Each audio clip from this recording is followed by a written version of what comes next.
Imagine hearing a sound so powerful, it travels billions of light years across the universe, only to vanish in less than the blink of an eye. That's exactly what happened on November 2, 2012, when astronomers detected something extraordinary, a pulse of radio waves so intense it outshone entire galaxies. They called it FRB 121102, one of the most mysterious signals ever recorded. And here's the thing, no one knows what created it. This wasn't just a one-time cosmic fluke.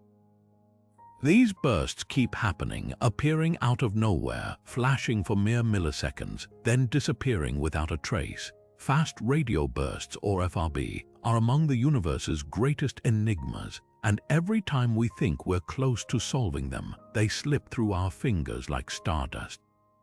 What could possibly produce such brief, unimaginably energetic signals? Are they the screams of colliding stars, the echoes of alien technology, or something even stranger? For over 15 years, scientists have been chasing these cosmic ghosts, piecing together clues from the handful we've managed to catch.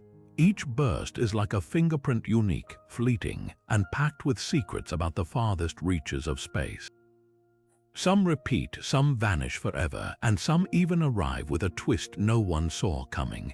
The deeper we look, the more questions arise. Why do some FRBs come from regions of space where nothing should exist? How can something so brief carry the energy of 500 million suns, and could they be trying to tell us something? This is the story of 30 mysteries hidden within these radio whispers from the cosmos.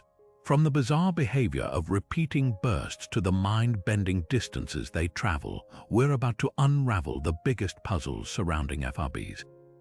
Some theories will sound like science fiction, others like cosmic nightmares, but every clue brings us closer to understanding what's really out there. So if you've ever stared up at the night sky and wondered what secrets it's hiding, you're in the right place. Buckle up, because we're diving into one of astronomy's greatest detective stories, where every burst is a piece of the puzzle and the universe is daring us to solve it. The story of fast radio bursts begins not with a deliberate search, but with a stroke of cosmic luck. In 2007, astronomer Duncan Lorimer and his student David Narkevic were sifting through old data from the Parkes Radio Telescope in Australia, archival recordings meant to study pulsars, not mysterious bursts. Buried in those observations from 6 years earlier was something inexplicable.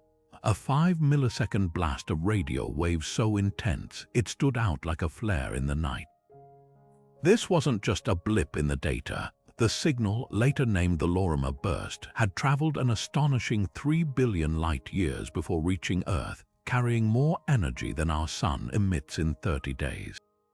At first, the astronomy world met the discovery with raised eyebrows. Could this be some glitch, an instrument malfunction, or even interference from Earth-bound technology? The signal was so bizarre, so unprecedented, that skepticism was natural. But then something remarkable happened. Other telescopes began catching similar bursts, each one fleeting, each one packing unbelievable power. By 2013, a second FRB was confirmed by the Arecibo Observatory in Puerto Rico, silencing many doubters. Suddenly, it was clear these weren't errors or anomalies. They were real, they were cosmic, and they were rewriting the textbooks.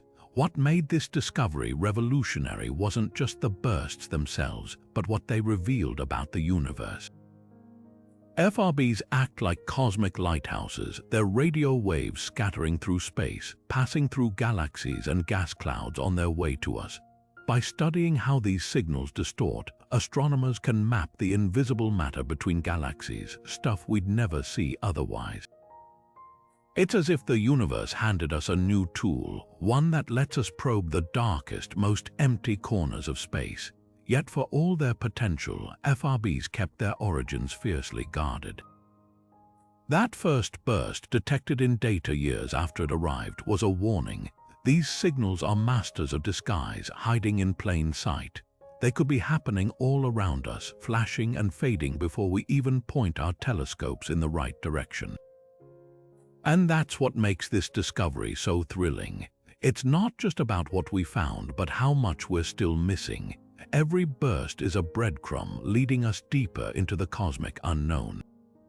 Just when astronomers thought fast radio bursts couldn't get any stranger, the universe threw them a curveball, a signal that didn't just flash and disappear but came back for an encore.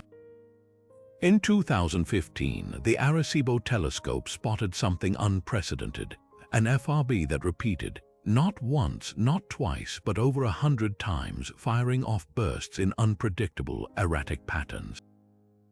This wasn't just another cosmic mystery, it was a revolution. Named FRB 121102, this repeating signal shattered the assumption that all FRBs were one-time events, proving some sources could flare up again and again like a cosmic strobe light. Tracking its origin was like finding a needle in a universe-sized haystack. After years of painstaking observation, astronomers pinpointed its home, a tiny, unassuming dwarf galaxy 3 billion light-years away. That alone was bizarre. Why would such a faint, insignificant galaxy host something so powerful? The answer might lie in what's lurking inside. Dwarf galaxies are cosmic nurseries, teeming with young stars and the remnants of their explosive deaths. Among those remnants could be neutron stars, the ultra-dense corpses of collapsed stars, or their even more extreme cousins Magnetars. These objects pack the mass of a sun into a city-sized sphere, spinning at mind-bending speeds and wrapped in magnetic fields so strong they could tear atoms apart. Here's where things get really interesting. Magnetars occasionally release massive flares, starquakes on their surfaces that crack their crusts and unleash tsunamis of energy. Could these violent tantrums explain repeating FRBs? Some scientists think so, but there's a catch. Not all FRBs repeat, and those that do don't follow any predictable schedule. Some go silent for months, then suddenly erupt in a flurry of activity. Others flicker like a candle in the wind, their bursts scattered randomly across time. If magnetars are responsible, why don't they all behave the same way? One theory suggests these repeating bursts might come from magnetars trapped in extreme environments, perhaps near a black hole or shrouded in dense clouds of debris. The chaotic surroundings could trigger sporadic outbursts like a cosmic pressure cooker occasionally blowing off steam. Another idea points to young magnetars still settling into their turbulent adolescence, their magnetic fields twisting and snapping like rubber bands. But even these explanations leave gaps. Why do some FRBs, like the infamous Lorimer burst, never repeat at all? Are there multiple cosmic engines powering these signals, each with its own fingerprint? The more we learn about repeaters like FRB 121102, the clearer it becomes that these aren't just astronomical oddities, they're messengers. Each burst carries encoded clues about the universe's hidden plumbing, the invisible gas between galaxies, the strength of magnetic fields in deep space, even the nature of matter itself. And while we're still piecing together the puzzle, one thing's certain: every time a repeating FRB flares up, it's not just a signal. It's an invitation daring us to listen closer.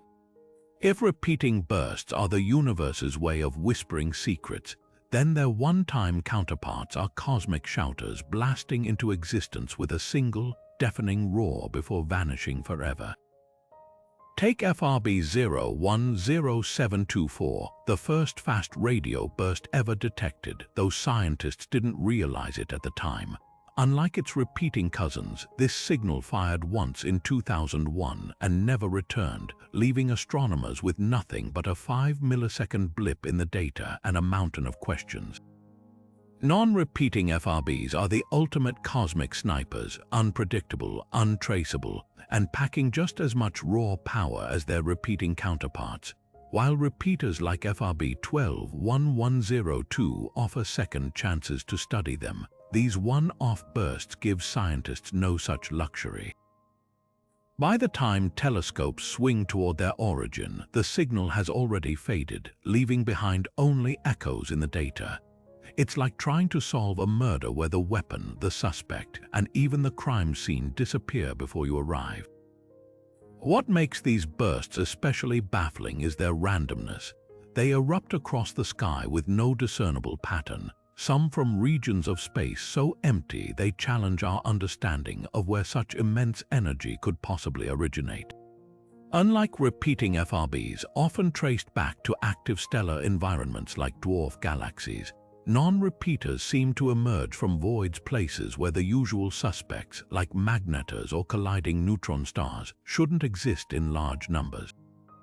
But here's the twist: some scientists argue these one-off bursts might not be so different after all. One leading theory suggests they could actually be repeaters in disguise, just operating on timescales far longer than our patience. Imagine a magnetar that flares violently once every few centuries. To us, it would appear as a single, inexplicable burst, but to the universe, it's simply biding its time. Another possibility: these might be the final death cries of celestial objects. Picture a neutron star collapsing into a black hole, releasing all its pent-up energy in one catastrophic pulse before vanishing from existence. No encore, no warning, just a fleeting, brilliant farewell. The challenge in solving this puzzle lies in the data itself. Without repetition, astronomers can't narrow down a source location with the same precision. It's like hearing a single note of a song and trying to guess the composer. Even when they do pinpoint a general area, the lack of a second signal means they can't confirm if the culprit is still there, hiding in the shadows. Yet for all their elusiveness, non-repeaters hold their own unique value. Because they're scattered so widely across the cosmos, they act like probes, sampling different environments as their radio waves travel to Earth. Each burst carries a fingerprint of the intergalactic medium it passed through: clumps of ionized gas, magnetic fields, even dark matter, offering snapshots of the universe's hidden scaffolding. So while repeaters might grab headlines with their flashy comebacks, these one-time wonders remind us how much we still don't understand. They force us to question whether we're dealing with multiple phenomena, or if the universe is playing a much deeper game, hiding its most explosive acts behind a curtain of silence. Until we catch one in the act mid-explosion, the mystery will linger, and that's exactly what makes the hunt so thrilling. Picture a signal so ancient it began its journey when Earth was nothing more than a swirling cloud of dust. That's the reality of fast radio bursts: cosmic messages sent billions of years ago, only now reaching our telescopes. But how do we trace these fleeting flashes back to their homes in galaxies impossibly far away? The answer lies in a clever trick of physics called dispersion measure. When an FRB races through space, it doesn't travel alone. Its radio waves slice through clouds of ionized gas, the thin plasma that fills the voids between galaxies. These encounters slow the signal down, but not evenly.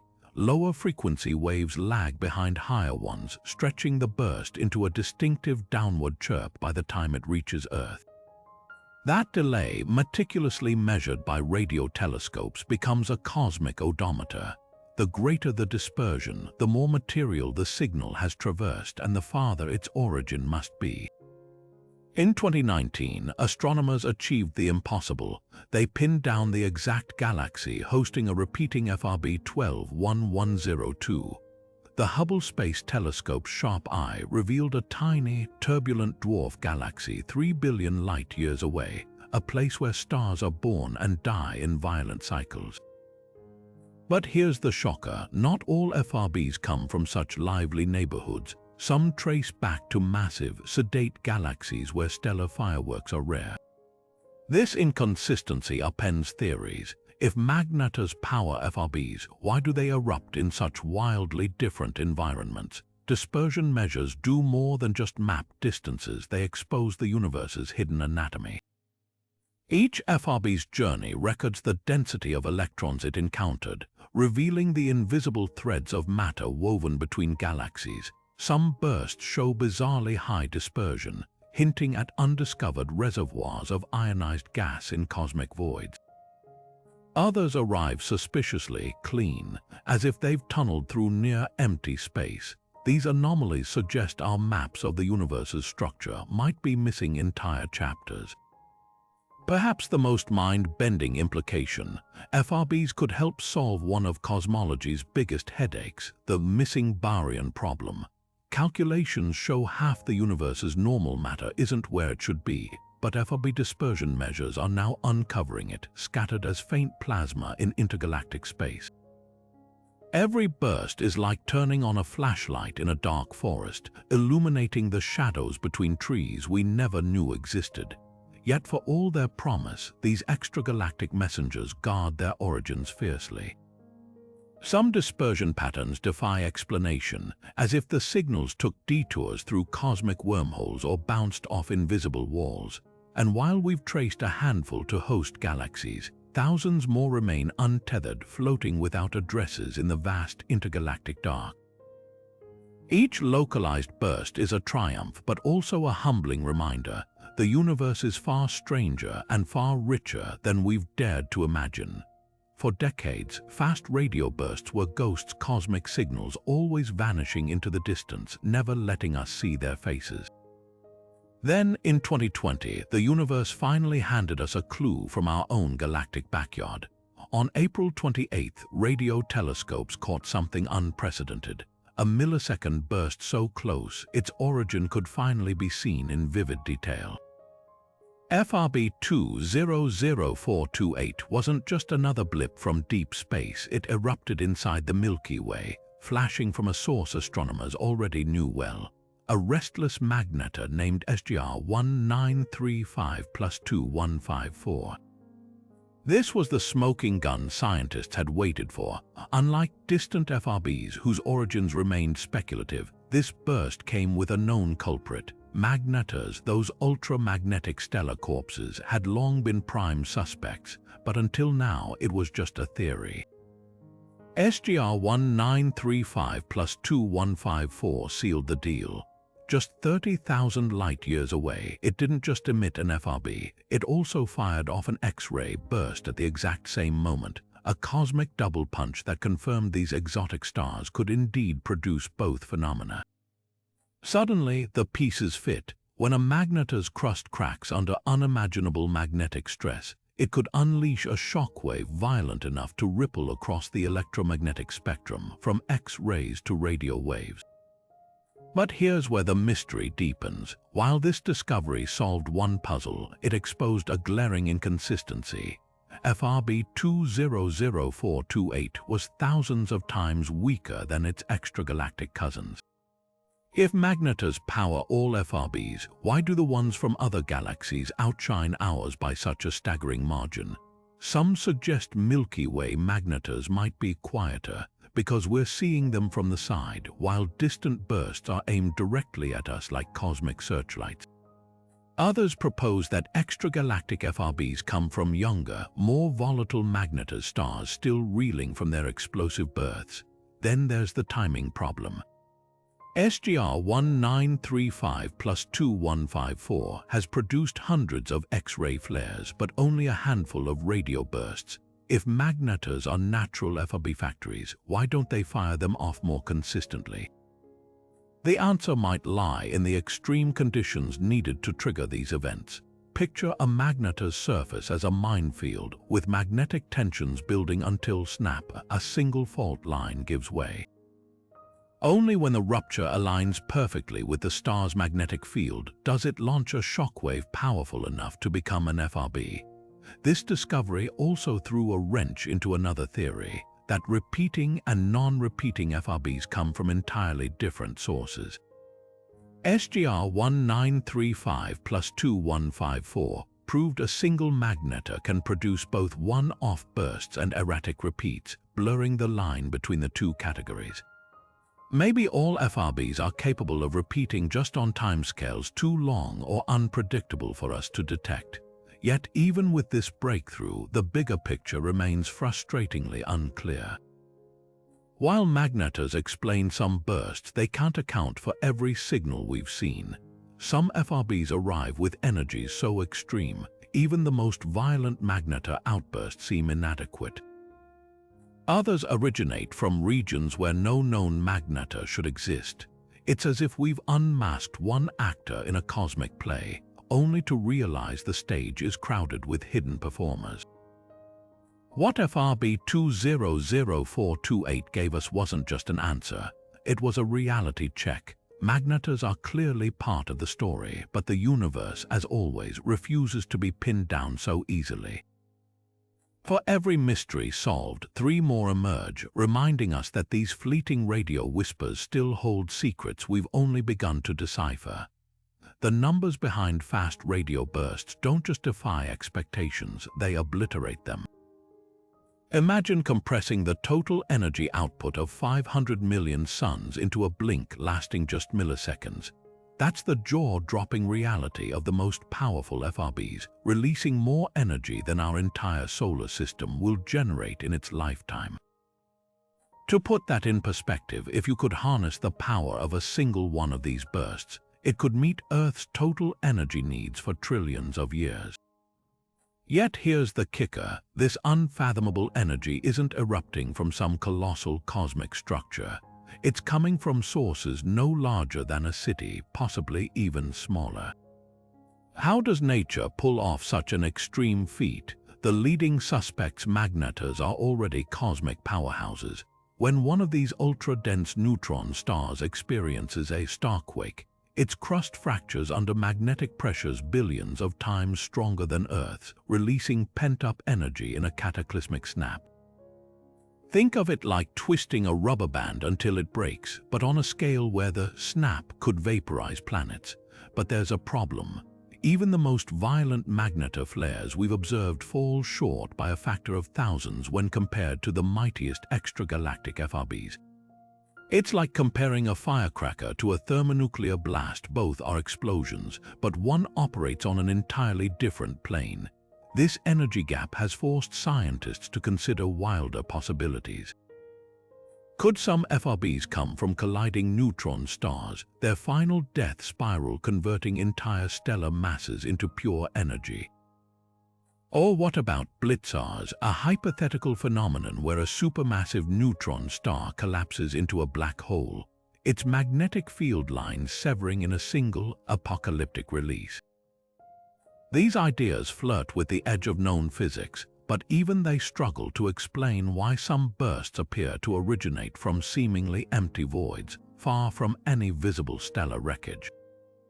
Then there's the efficiency problem. Converting magnetic or gravitational energy into radio waves is notoriously messy. Most of it should scatter as heat or light, not focused radio pulses. Yet FRBs beam their energy with laser-like precision, suggesting some cosmic amplification process we haven't yet imagined. One controversial theory even invokes alien megastructures, though most scientists dismiss this in favor of natural, if undiscovered, physics. The truth might lie in something subtler. Perhaps FRBs aren't just explosions but cosmic lighthouses. If a magnetar's blast is funneled through an surrounding debris disk or twisted by relativistic jets, it could explain both the energy focus and why some bursts repeat while others don't. What makes this puzzle so thrilling is its sheer impossibility. FRBs shouldn't exist under our current understanding of energy limits, yet there they are flashing across the cosmos like glitches in reality's code. Every new detection forces us to ask, are we seeing the breakdown of known physics, or merely the fingerprints of celestial engines more inventive than we've dared to dream? Until we catch one in the act, witnessing the precise moment a magnetar snaps or a neutron star merges, these bursts will remain both a revelation and a taunt, reminding us how much violence the universe can hide in a millisecond. Some fast radio bursts arrive with more than just a burst of energy. They carry a hidden twist in their signal, a fingerprint of cosmic forces so extreme they warp the very fabric of electromagnetic waves. This phenomenon, called Faraday rotation, occurs when a burst passes through a powerful magnetic field, causing its radio waves to spiral like a corkscrew as they travel through space. The degree of twisting tells us just how intense those invisible magnetic forces were along the signal's path. But here's where things get bizarre. Certain FRBs show polarization so extreme, it suggests they've endured magnetic environments unlike anything we've seen before, regions where the rules of physics seem to bend under pressure. Take FRB 190523, detected in 2019. Its radio waves were so dramatically twisted that astronomers calculated it must have plowed through a magnetic field 1 trillion times stronger than Earth. To survive such conditions, the source would need to be wrapped in a cocoon of magnetized plasma, or perhaps it traversed the outskirts of a supermassive black hole where space itself is stretched into a vortex of unimaginable power. Either scenario paints a picture far more chaotic than the quiet neighborhoods where we'd expect neutron stars or magnetars to reside. This polarization effect isn't just a curiosity, it's a breadcrumb trail. By measuring how much each burst's waves rotate, scientists can map the magnetic landscapes between galaxies, revealing invisible structures like cosmic filaments or the remnants of ancient stellar explosions. Some FRBs even show patterns where the polarization changes mid-burst, as if the signal ricocheted through layers of turbulent magnetic fields before reaching us. It's like listening to a radio broadcast that's passed through a storm, each static crackle encoding details about the storm's fury. Yet for all its diagnostic power, Faraday rotation adds layers of complexity to the FRB mystery. Why do some bursts emerge with near-pristine polarization, while others are scrambled beyond recognition? One theory suggests that repeating FRBs, which often show cleaner signals, might be firing their beams through cleaner escape routes, perhaps along the open poles of a magnetar where magnetic fields are more orderly. Non-repeaters, on the other hand, could be punching through denser debris clouds left over from stellar collisions or supernova. The real head-scratcher comes when polarization data contradicts other clues. There's FRB 180901, whose Faraday rotation implied a journey through a staggering magnetic field, yet its host galaxy appears calm, with no obvious source for such extreme conditions. It's as if these bursts are taunting us, flaunting properties that shouldn't coexist. Could there be exotic objects lurking in these galaxies, magnetars wrapped in supercharged nebulae, or black holes with tangled magnetic jets that we've simply failed to spot? What makes this puzzle so thrilling is its potential to rewrite astrophysics textbooks. If these magnetic fields are truly as intense as the bursts suggest, they might point to environments where matter behaves in ways we've only theorized, where particles are accelerated to near light speeds not by shock waves, but by magnetic reconnection events that dwarf anything in our solar system. Every polarized FRB is more than a signal. It's a probe into the universe's most extreme laboratories, places where the laws of physics are pushed to their breaking point. And that's the irony. The very feature that makes these bursts so illuminating, their ability to carry traces of distant magnetic storms, also obscures their origins. Like a message sealed in a bottle that's been battered by ocean currents, each FRB reaches us changed, its story both revealed and concealed by the journey itself. Until we can peer deeper into these magnetic maelstroms, the universe will keep sending us these twisted enigmas, daring us to unravel their secrets. If fast radio bursts were artists, their chosen studios would baffle every curator in the universe. These enigmatic signals have been traced to galaxies of all shapes and sizes, from tiny, chaotic dwarfs barely 1% the mass of the Milky Way, to massive, geriatric ellipticals where star formation ceased eons ago. This cosmic incongruity strikes at the heart of FRB theories. How can such fundamentally different environments produce near-identical radio screams? Consider the dwarf galaxy harboring the famous repeater FRB 121102.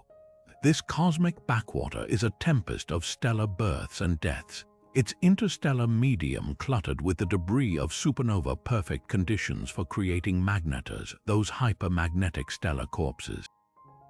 But then there's FRB 180916, which originated in a spiral galaxy like our own, yet curiously, not from its vibrant arms where young stars thrive, but from its sedate outskirts. The plot thickens with FRB 190520, emerging from a massive elliptical galaxy where magnetars should be ancient relics, their magnetic fields faded over billions of years.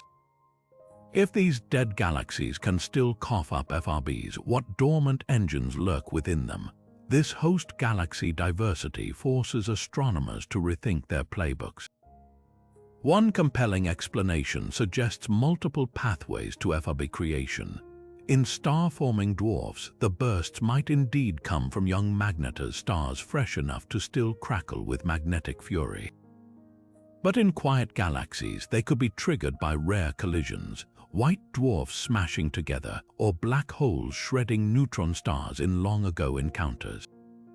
There's also the unsettling possibility that some FRBs aren't tied to their host galaxies at all. They could originate in ultra-faint satellite galaxies too dim to detect, or even in wandering stellar corpses ejected during galactic collisions billions of years prior. The host environments leave other tantalizing clues. Dwarf galaxies, despite their small size, often harbor disproportionately strong magnetic fields, perhaps supercharging any magnetars within them. Meanwhile, the sparse gas in ellipticals might allow FRB signals to escape more cleanly, explaining why some bursts from these galaxies show unusually sharp profiles. It's as if the universe is running the same experiment in wildly different labs, tweaking variables to see what changes. Yet the biggest revelation comes from what's missing. Not a single FRB has been traced to a galaxy like the early universe's star-forming powerhouses, those colossal factories churning out stars 1,000 times faster than the Milky Way. If magnetars are the primary culprits, their absence in these intense environments is glaring. Perhaps the chaotic conditions there disrupt magnetic field formation, or maybe their frequent supernova obliterate potential FRB sources before they can flare. What emerges is a cosmic Rorschach test. The galaxies hosting these bursts reflect our own biases. We see what our theories predict until an FRB comes along and shatters the pattern. This diversity might be the key to unifying the phenomenon. Like lightning, which can strike from both monsoons and volcanic ash clouds, FRBs may not care about their surroundings, only about the precise, invisible physics sparking their fury.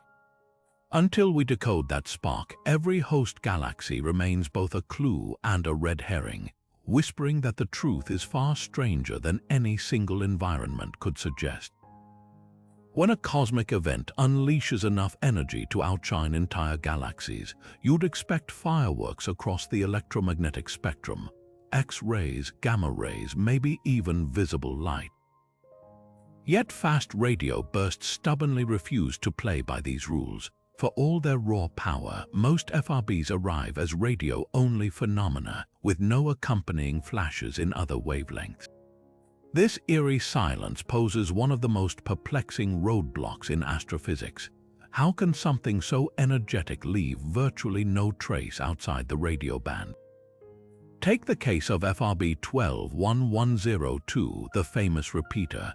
Despite erupting over 100 times since its discovery, not a single telescope has caught it emitting X-rays or gamma rays in sync with its radio burst. This absence directly challenges theories involving catastrophic events like neutron star collisions or supernova cosmic disasters that should light up every detector we have. When two neutron stars spiraled together in 2017, the collision produced gravitational waves, gamma-ray bursts, and a kilonova glow visible for weeks. FRB, by contrast, seemed to put all their energy into a razor-thin radio slice of the spectrum, as if the universe has invented a cosmic stealth weapon. The implications ripple through every proposed model. If black hole mergers powered FRBs, where are the telltale X-ray afterglows? If magnetar flares are responsible, why don't they mirror their Milky Way cousins, which routinely pair radio bursts with high-energy counterparts? One clue might lie in beaming the idea that FRBs focus their energy into laser-tight radio beams while emitting other wavelengths more diffusely. Picture a lighthouse whose rotating light is invisible except for one specific color, seen only if you're directly in its path. We might be catching the radio beam head-on while missing wider-angle X-rays simply because our telescopes aren't in the right cosmic seats. Yet even this explanation falters when faced with FRB 200428, the galactic magnetar burst that did produce simultaneous X-rays. This oddball proves some FRBs can have multi-wavelength counterparts, so why don't the others? The answer might involve distance. At 30,000 light-years, FRB 200428 was close enough for its X-rays to reach us distinctly. Extragalactic bursts, by contrast, traverse such vast stretches of space that their higher energy emissions could be absorbed by intervening gas clouds, leaving only the hardier radio waves to complete the journey. Alternative theories lean on quantum exoticism. Certain hypothetical particles, like actions, could convert radio waves into other frequencies under extreme magnetic fields, potentially explaining why we see only fragmented pieces of the energy puzzle. Others suggest FRBs might be tapping into entirely new radiative processes, where energy funnels into coherent radio emission through mechanisms we haven't yet imagined. It's as if the universe has built a radio transmitter the size of a city block, one that somehow bypasses all the usual channels for releasing energy.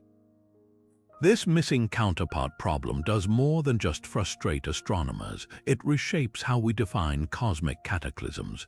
Normally, an event's energy is measured by integrating its output across all wavelengths. But if FRBs truly are radio-only phenomena, they force us to reconsider what total energy even means. Are we witnessing a new class of astrophysical engines, ones that defy the standard rules of energy distribution? Every non-detection in X-ray or gamma-ray surveys deepens the mystery, leaving us to wonder if these bursts aren't just hiding their origins but rewriting physics itself in the process. The most humbling possibility: we might be missing the counterpart simply because we're not looking fast enough. FRBs last milliseconds, and their higher energy emissions could be even briefer, flashes so short they slip between the gaps in our observation schedules. New telescopes like the Vera Rubin Observatory, designed to scan the sky in rapid sequences, could finally catch these elusive partners in the act. Until then, the silence from other wavelengths stands as both a challenge and a tease, hinting that FRBs aren't just mysterious signals, but keys to a far stranger cosmic reality than we've dared to imagine. For years, hunting fast radio bursts felt like searching for lightning in a pitch-black sky. Catch one brilliant flash, and you might spend years waiting for the next. Then, in 2018, everything changed. Canada's CHIME telescope, a radical new instrument shaped like 4 snowboarding half-pipes, began scanning the heavens with a game-changing advantage. It didn't move. Instead of chasing individual targets, CHIME let the sky drift overhead, capturing a staggering swath of the radio universe every night. The results were beyond anyone's expectations. Where astronomers once celebrated discovering a handful of bursts annually, CHIME started spotting them by the dozens, then hundreds, each month. This flood of data didn't just add to the FRB catalog, it rewrote the rules entirely. Suddenly, patterns emerged that were invisible before. One of the most head-scratching discoveries: downward drifting frequencies. Many CHIME-detected bursts don't just flash, they cascade, with higher frequency radio waves arriving milliseconds before lower ones, like cosmic slide whistles. This frequency drift suggests something wild is happening at the source. Picture shockwaves rippling through magnetospheres, each layer of plasma tweaking the burst's pitch as it escapes. Or consider the possibility of relativistic fireworks, jets of particles moving near light speed, their Doppler shifts stretching the signal like cosmic taffy. But CHIME's real revolution lies in the numbers. With thousands of bursts logged, statisticians have begun decoding their hidden rhythms. Repeaters, once thought to be rare oddballs, now appear to fall into distinct classes. Some, like the prolific FRB 121102, spit out bursts in chaotic salvos. Others follow near clockwork patterns with quiet periods lasting days before flaring anew. Stranger still are the 1.5ers, bursts that repeat exactly once, then vanish forever. This diversity hints that multiple cosmic factories might be at work, each imprinting its own signature on the signals we catch. Perhaps the biggest shock came from CHIME's snapshot of the FRB population itself. Early estimates suggested most bursts came from the distant universe, but CHIME revealed a surprising abundance of closer events, some within a few 100 million light-years. These nearby bursts are gold mines for astronomers. Their signals travel shorter distances, arriving less scrambled by intergalactic gas, offering cleaner windows into their physics. Yet here's the puzzle: if local FRBs are common, why hadn't we seen them before? The answer might lie in their spectra. CHIME's unique design catches frequencies many telescopes miss, revealing bursts that older instruments were literally blind to. What makes CHIME data so transformative isn't just the volume, it's the outliers. Mixed among the thousands are bursts that defy all classification. There's FRB 190108, whose polarization twists like a DNA helix, suggesting it traversed a magnetic maelstrom. Or FRB 200610, which arrived alongside a faint but detectable X-ray whisper. Only the second burst ever with a multi-wavelength counterpart. Each anomaly is a breadcrumb pointing toward phenomena we've yet to imagine. This deluge has turned FRB research from a cottage industry into big data astrophysics. Machine learning algorithms now sift through petabytes of CHIME data, hunting for subtle correlations between burst properties and their host galaxies. Early results suggest a tantalizing link. Repeaters tend to emerge from galaxies with frenzied star formation, while one-offs prefer quieter neighborhoods. If confirmed, this could mean we're seeing two distinct cosmic engines, one tied to young Magnetars, the other to rarer, cataclysmic events. Yet for all CHIME breakthroughs, its greatest gift might be humility. The telescope's sheer sensitivity has revealed how many bursts earlier surveys simply missed. Perhaps half of all FRBs show frequency structures too complex for older instruments to resolve. It's a stark reminder that the cosmos speaks in dialects we're only beginning to understand. With every new detection, CHIME isn't just solving mysteries, it's showing us how much more mystery remains. Among the chaos of fast radio bursts, one signal stands out for its eerie punctuality: FRB 180916. A repeater that follows a 16-day cycle like cosmic clockwork. Every 384 hours, this burst enters an active phase, firing off radio flashes for roughly 4 days before falling silent again for 12. This isn't just random repetition, it's a cadence precise enough to set your watch by, and it's rewriting our understanding of what could possibly power these cosmic enigmas. The key to this rhythm likely lies in orbital mechanics. Imagine a magnetar locked in a gravitational dance with another massive object, perhaps a companion star or a black hole. As the pair swings through its orbit, the magnetar's jet of radiation, which might be the source of the FRB, could periodically align with Earth's line of sight. During the active window, we'd see bursts whenever the magnetar's beam sweeps past us like a lighthouse rotating into view, the 12-day quiet period. That's when the companion's gravity or debris blocks the jet entirely, plunging the signal into temporary darkness. Alternatively, the cycle could stem from the magnetar itself wobbling like a spinning top, a phenomenon called precession. Picture a neutron star whose rotational axis slowly traces a circle in space over 16 days. If its radio emission cones tilt toward us at specific angles during this motion, we'd detect bursts only during precise phases of the wobble. This scenario would require the star's interior to be stranger than we've imagined: a superfluid core sloshing against a rigid crust, creating torques powerful enough to shift the entire star's orientation. Yet both theories face hurdles. Binary systems should produce subtle gravitational tugs detectable in the burst timings, but FRB 180916's signals arrive with no such distortions. Precession, meanwhile, typically occurs over much shorter timescales in neutron stars, hours or days, not weeks, unless we're seeing a magnetar spinning unusually slowly or paired with an extraordinarily distant companion. Neither explanation fully fits. This leaves room for wilder ideas. Could the 16-day cycle reflect something about the environment surrounding the burst engine?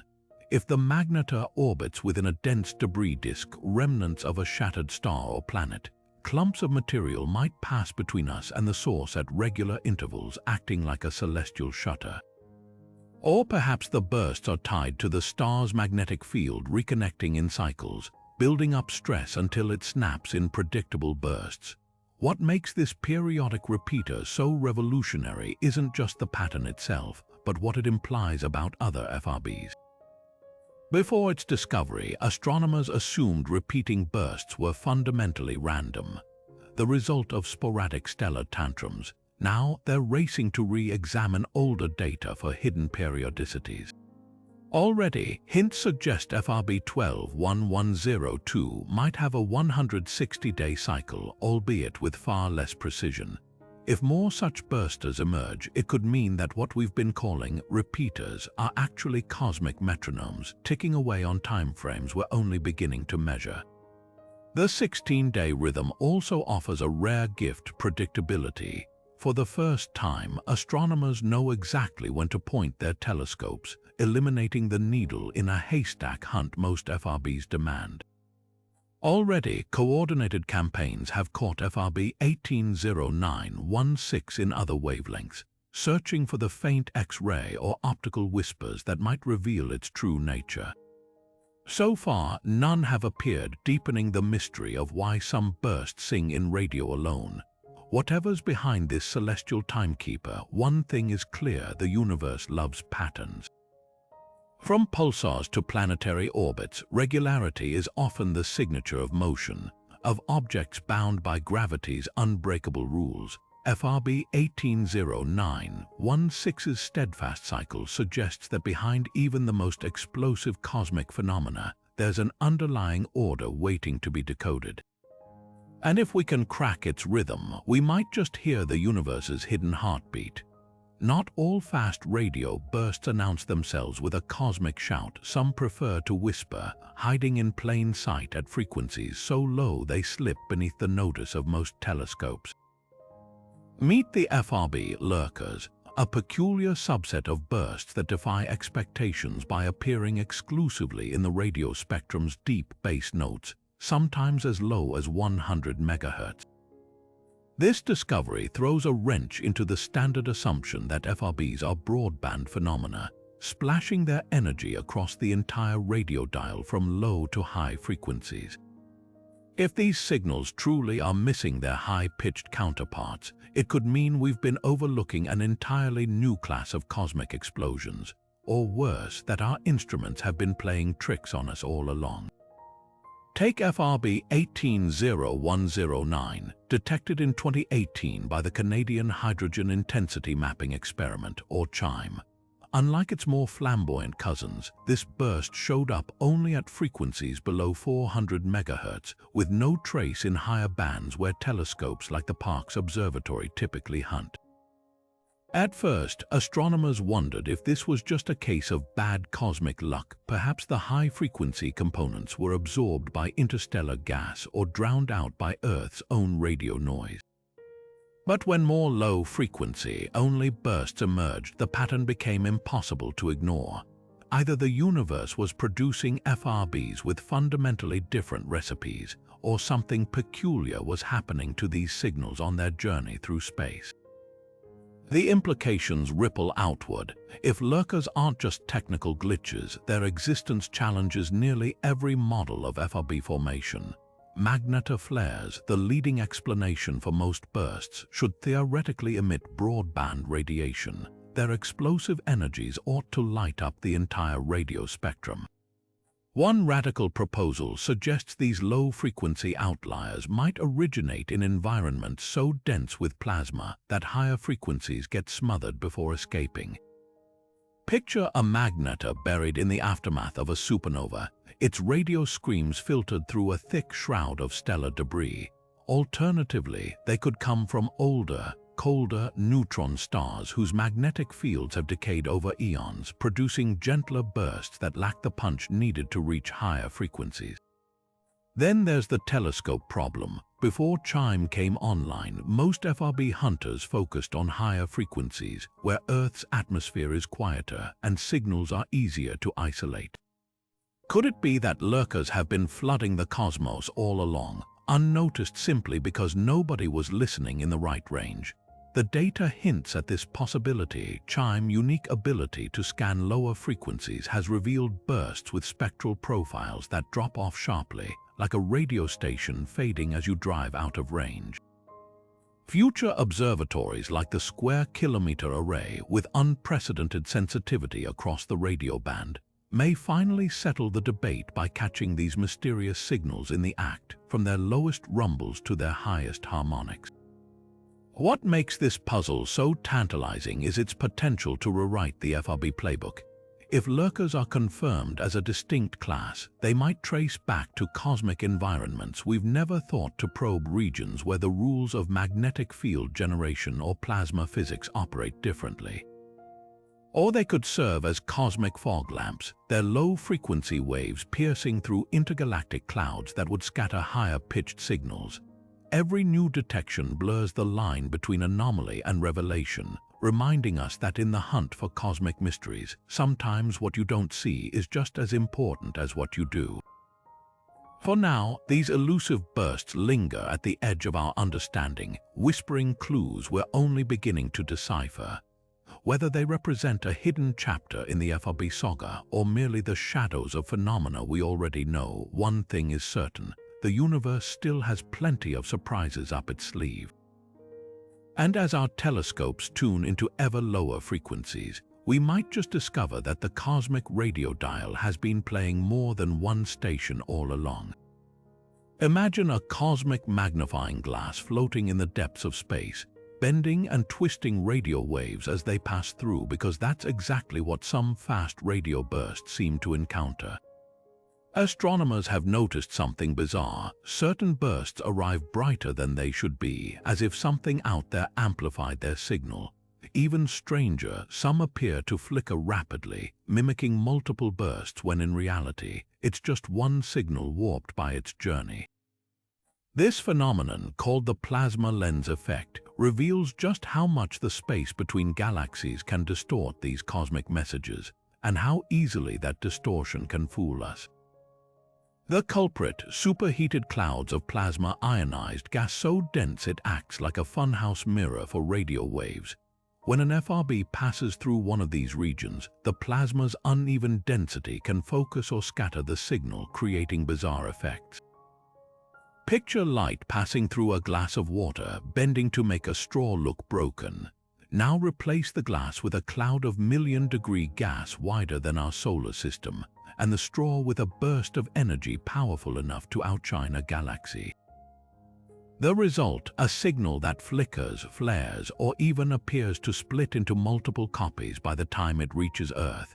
This illusion has real consequences for astronomers. Take FRB 121205, which seemed to erupt from two slightly different locations at once, a trick now believed to be the work of a plasma lens splitting the burst like a prism.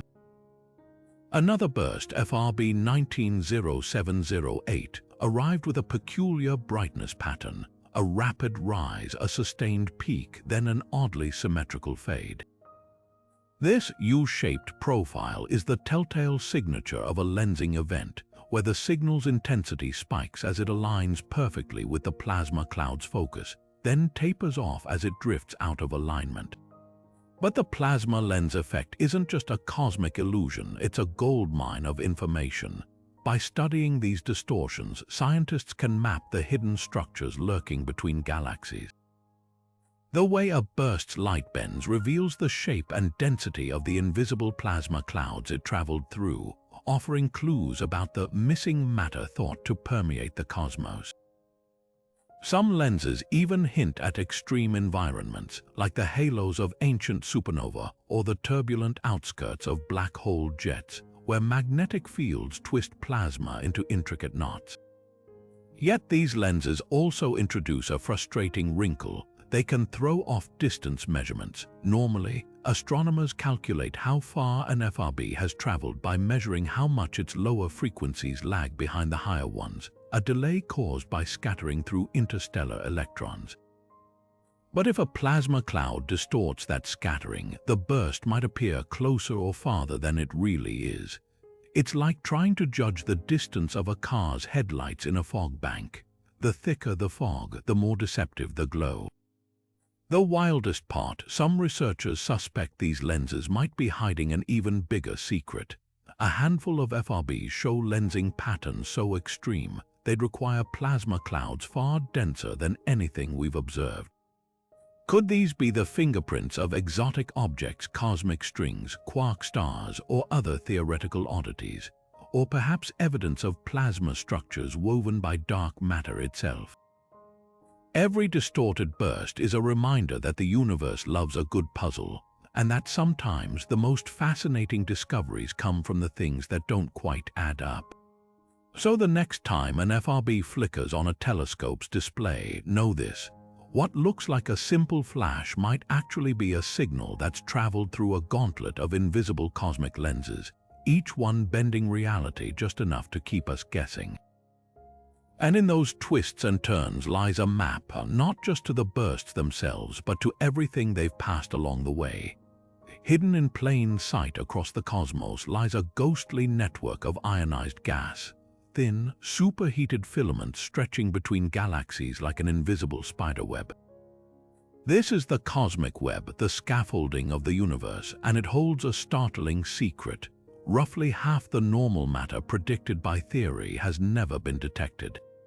Stars, planets, and nebulae account for less than 10% of what should be out there. The rest, astronomers call it the missing baryon problem, and fast radio bursts might finally be the key to solving it. Every FRB carries a built-in distance marker in its signal, the dispersion measure. As these bursts traverse the universe, their radio waves slow slightly when passing through clouds of free electrons, with lower frequencies lagging more than higher ones. This delay isn't just noise, it's a cosmic odometer.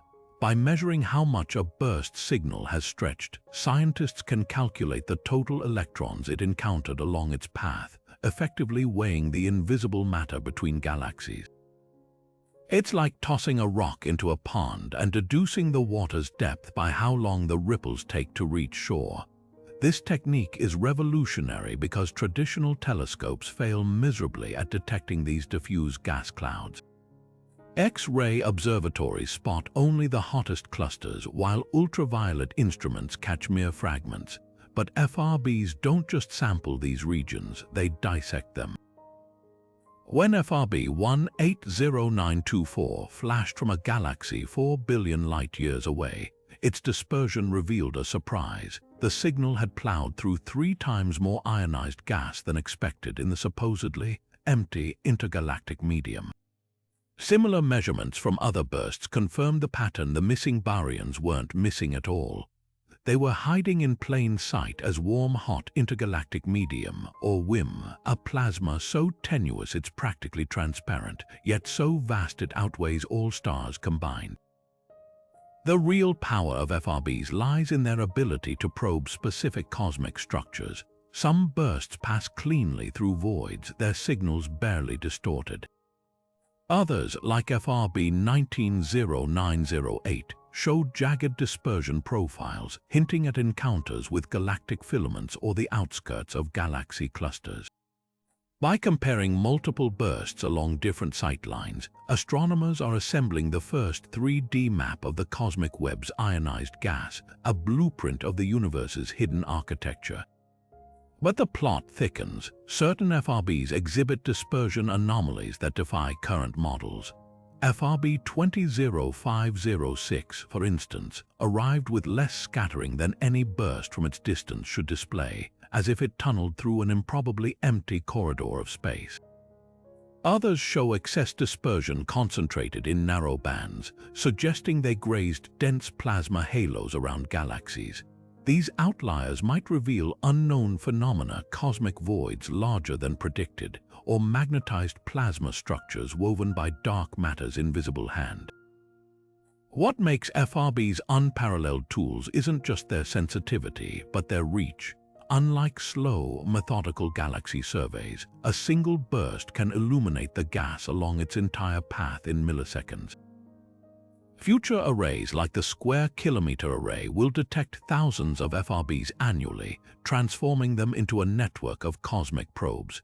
Pair these with gravitational wave detectors, and we could soon map not just where the universe's matter hides, but how it moves, tracking the ebb and flow of intergalactic winds with precision. The irony is delicious. These mysterious signals, once dismissed as cosmic oddities, are now poised to answer one of cosmology's oldest questions. With every burst that flickers across the sky, we're not just solving an astronomical cold case, we're learning to read the universe in its own fleeting radio whispers. Among all the theories surrounding fast radio bursts, none sparks the imagination quite like the possibility that we're catching echoes of an advanced alien civilization. The notion isn't as far-fetched as it might seem at first glance. After all, humanity already uses radio waves for communication, and a sufficiently advanced society might harness them in ways we can't yet fathom. Some scientists have even floated the idea that these brief, intense bursts could be artificial in origin, perhaps the leakage from light sails propelled by cosmic lasers, or interstellar beacons designed to announce a civilization's presence across the void.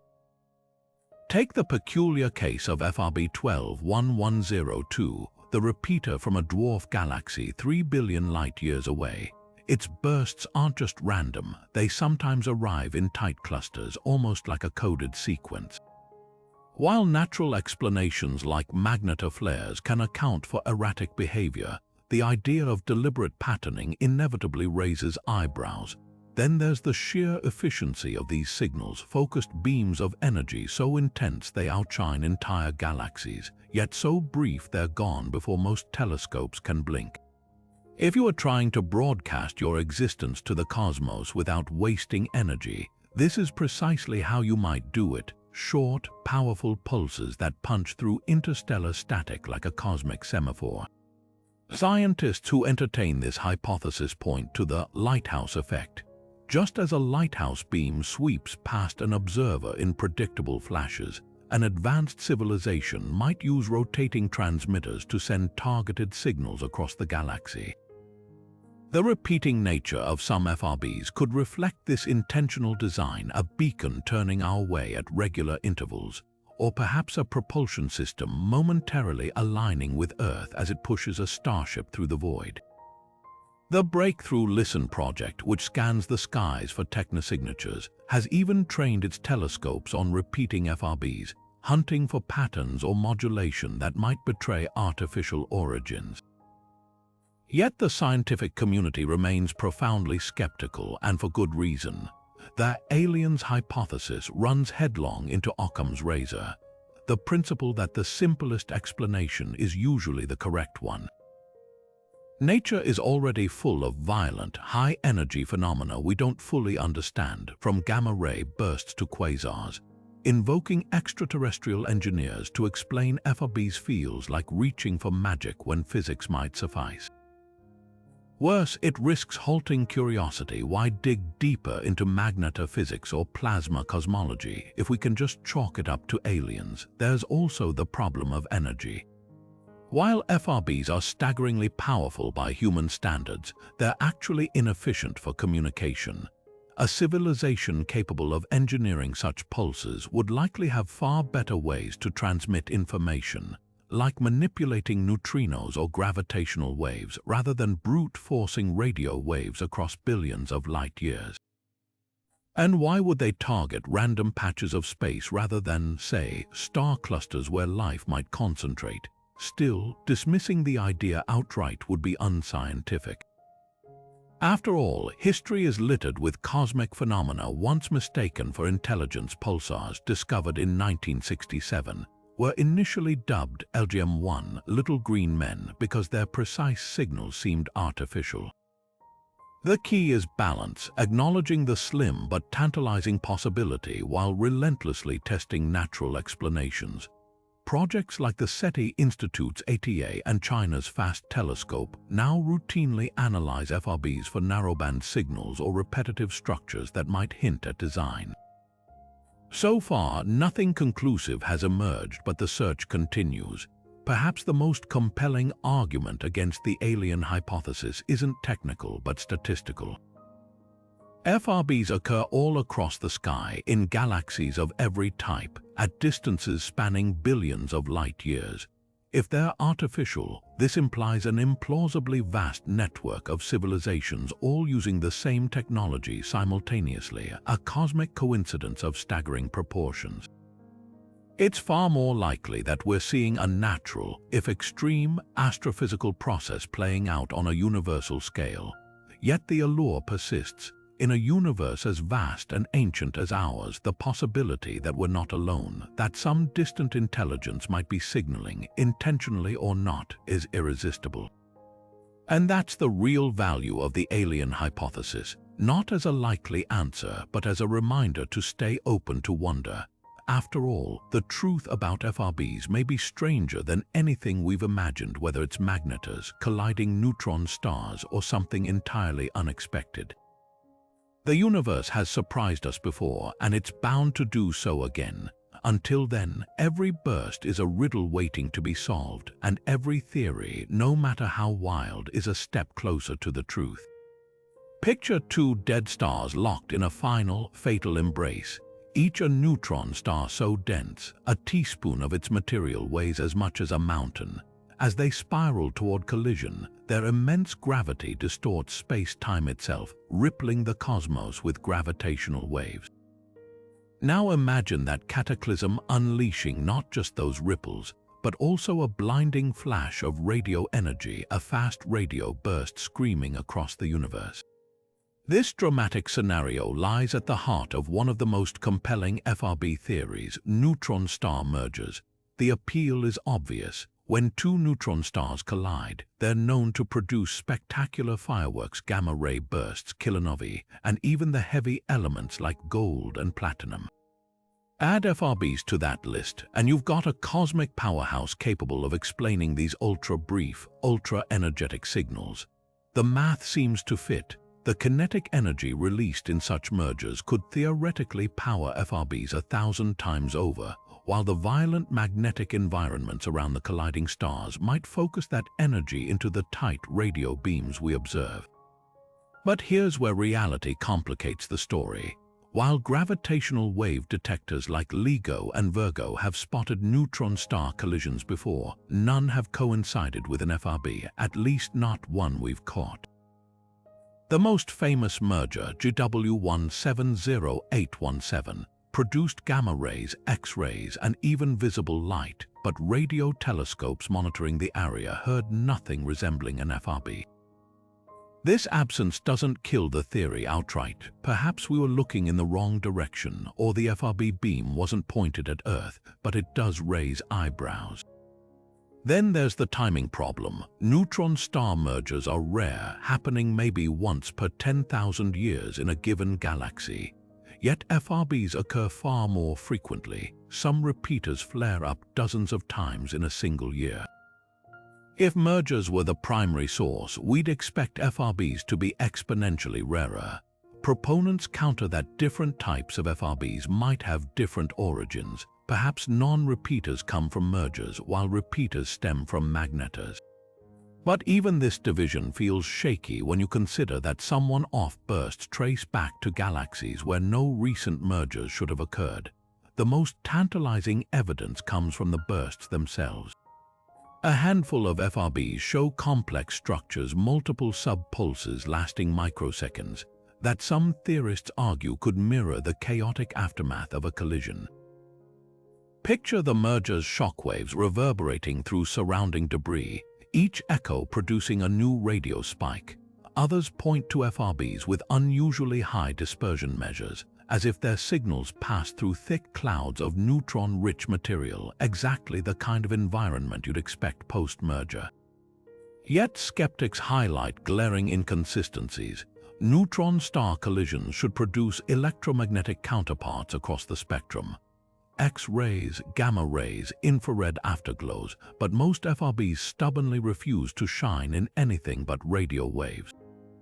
There's also the issue of distance. While LIGO-detected mergers all lie within a few 100 million light-years, many FRBs originate billions of light-years away, in galaxies so ancient their neutron star populations may have already collided and burned out. Perhaps the most intriguing twist is the possibility of delayed FRB. Some models suggest neutron star mergers might leave behind hypermassive remnants, short-lived zombie stars that collapse into black holes hours or days later. As these objects implode, their magnetic fields could snap like rubber bands, producing FRBs long after the initial merger's fireworks fade. This would explain why we haven't seen coincident detections. The FRB might arrive as an encore, not the opening act. The verdict: while neutron star mergers remain a plausible engine for some FRBs, they're unlikely to be the whole story. The universe, as always, seems to favor diversity, a mix of cosmic catastrophes, each capable of broadcasting its own unique radio scream across the void. And until we catch two neutron stars in the act of both merging and firing off an FRB, this theory will remain just one compelling piece in a still unfinished puzzle. Deep within our own galaxy, a peculiar cosmic neighbor occasionally throws tantrums so violent they momentarily outshine every other source of radio waves in the Milky Way. These are magnetar giant flares, rare eruptions from ultramagnetic stellar corpses that, for a split second, release more energy than our Sun will emit in 100,000 years. And when astronomers compared these local outbursts to distant fast radio bursts, they noticed something uncanny. The light curves match. The rapid rise, the millisecond duration, the staggering energy release. It's as if the universe scaled up a magnetar flare by 1,000 and beamed it across intergalactic space. This similarity isn't just superficial. The April 2020 detection of FRB 200428 from Galactic Magnetar SGR 1935+2154 proved a direct link between the two phenomena. But here's the puzzle. While this Magnetar's FRB was relatively weak, its X-ray counterpart mirrored the profile of historical giant flares, just on a smaller scale. This suggests FRBs might be the intergalactic versions of what we see as giant flares locally, like hearing a shout from miles away versus a whisper next door. Yet if that's true, why don't all magnetar flares produce FRBs? Our galaxy has around 30 known magnetars, and while several have produced giant flares, only one, so far, has coughed up an FRB. The answer might lie in the perfect storm of conditions needed to launch these radio tsunamis. Ordinary magnetar flares erupt when the star's crust, strained by unimaginable magnetic forces, finally cracks a starquake that releases pent-up energy across the electromagnetic spectrum. But to create an FRB, something extra seems required. The flare must interact with surrounding plasma in just the right way. Picture a magnetar enveloped by debris from a recent supernova or orbiting through a dense cloud of interstellar gas. When its magnetic field snaps, the resulting shockwave could energize this material, funneling the explosion's energy into a coherent radio beam rather than letting it dissipate in all directions. This beam focus could explain the wild disparity in observable FRBs. If Earth lies outside the narrow cone of these radio jets, we detect only the X-ray or gamma-ray components, the far more common giant flares. This alignment theory gained traction when astronomers realized SGR 1935+2154's FRB coincided with a moment when one of its magnetic poles likely pointed toward us. It's like comparing a lighthouse beam passing directly over your head versus seeing just scattered glow from the side. Yet even this elegant explanation runs into complications. Some extragalactic FRBs show energies 1,000 times greater than anything magnetars in our galaxy have produced. Are these superflares from younger, more volatile magnetars, or could they arise when magnetars undergo rarer catastrophes like swallowing a nearby planet or being yanked by a black hole's tides? The fact that most repeating FRBs trace back to star-forming dwarf galaxies supports the youth hypothesis, as these environments breed the hottest, most magnetically frenetic neutron stars. Perhaps the most tantalizing clue comes from timing. Magnetar giant flares often start with an initial spike followed by pulsating afterglows, a pattern eerily reminiscent of some complex FRBs with multiple subpulses.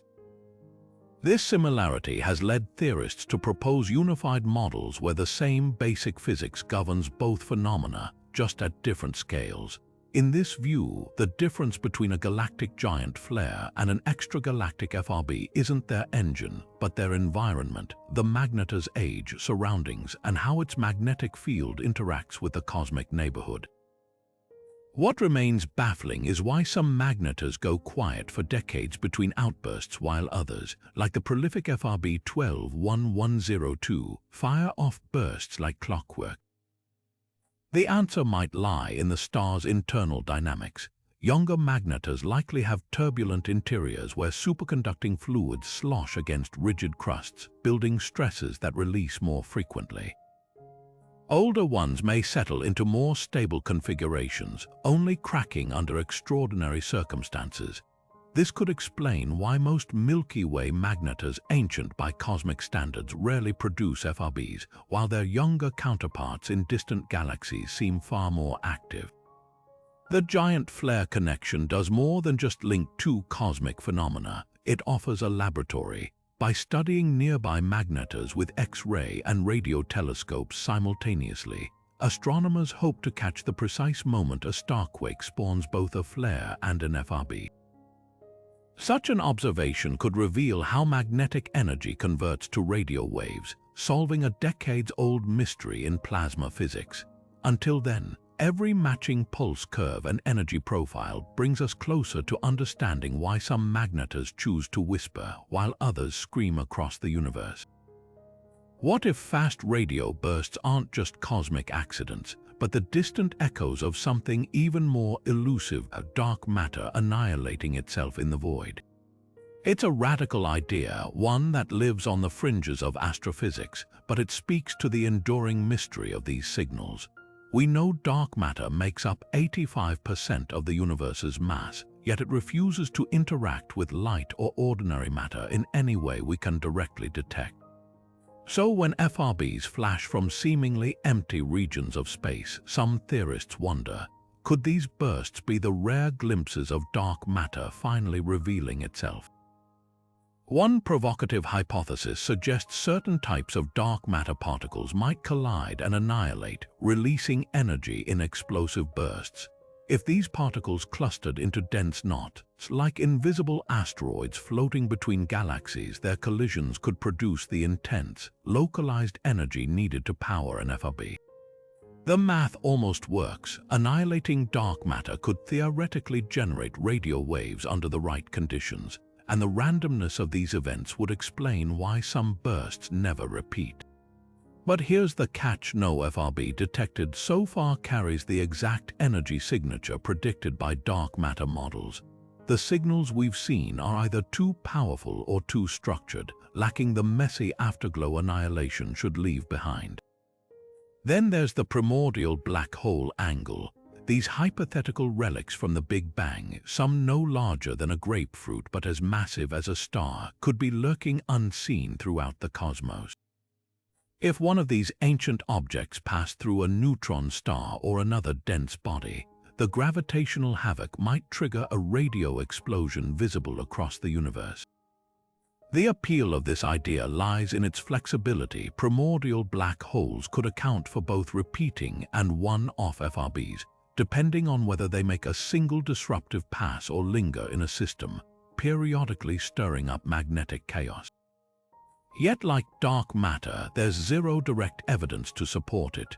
No FRB has been convincingly tied to a region where primordial black holes should cluster, and their existence remains purely theoretical. What keeps these fringe theories alive isn't proof, but the gaps they fill. For instance, some FRBs originate in areas so devoid of conventional matter that even Magnetar explanations strain credibility. If dark matter or primordial black holes lurk there, their presence could solve the puzzle of how such energetic bursts arise in cosmic deserts. There's also the tantalizing coincidence that FRB rates roughly match predictions for how often dark matter interactions or black hole encounters should occur, a statistical whisper that keeps researchers digging. But the real value of these ideas lies in their audacity. They force us to question whether we've been too narrow in our thinking, too quick to assume FRBs must stem from known astrophysical engines. Every time a burst defies explanation, like FRB 190908, which came from a region with no visible host galaxy, it nudges us to consider possibilities beyond conventional physics. Until we rule them out definitively, these fringe theories serve as reminders that the universe's greatest mysteries often hide in the shadows of our assumptions. And sometimes the strangest explanations, even the wrong ones, can lead us to truth. Some fast radio bursts don't just flash and fade, they leave behind ghostly trails, their signals stretched and smeared as if passing through cosmic storm clouds. This effect, called scattering, transforms what should be a razor-sharp millisecond pulse into a drawn-out echo, with lower frequency waves lagging behind like stragglers in a marathon.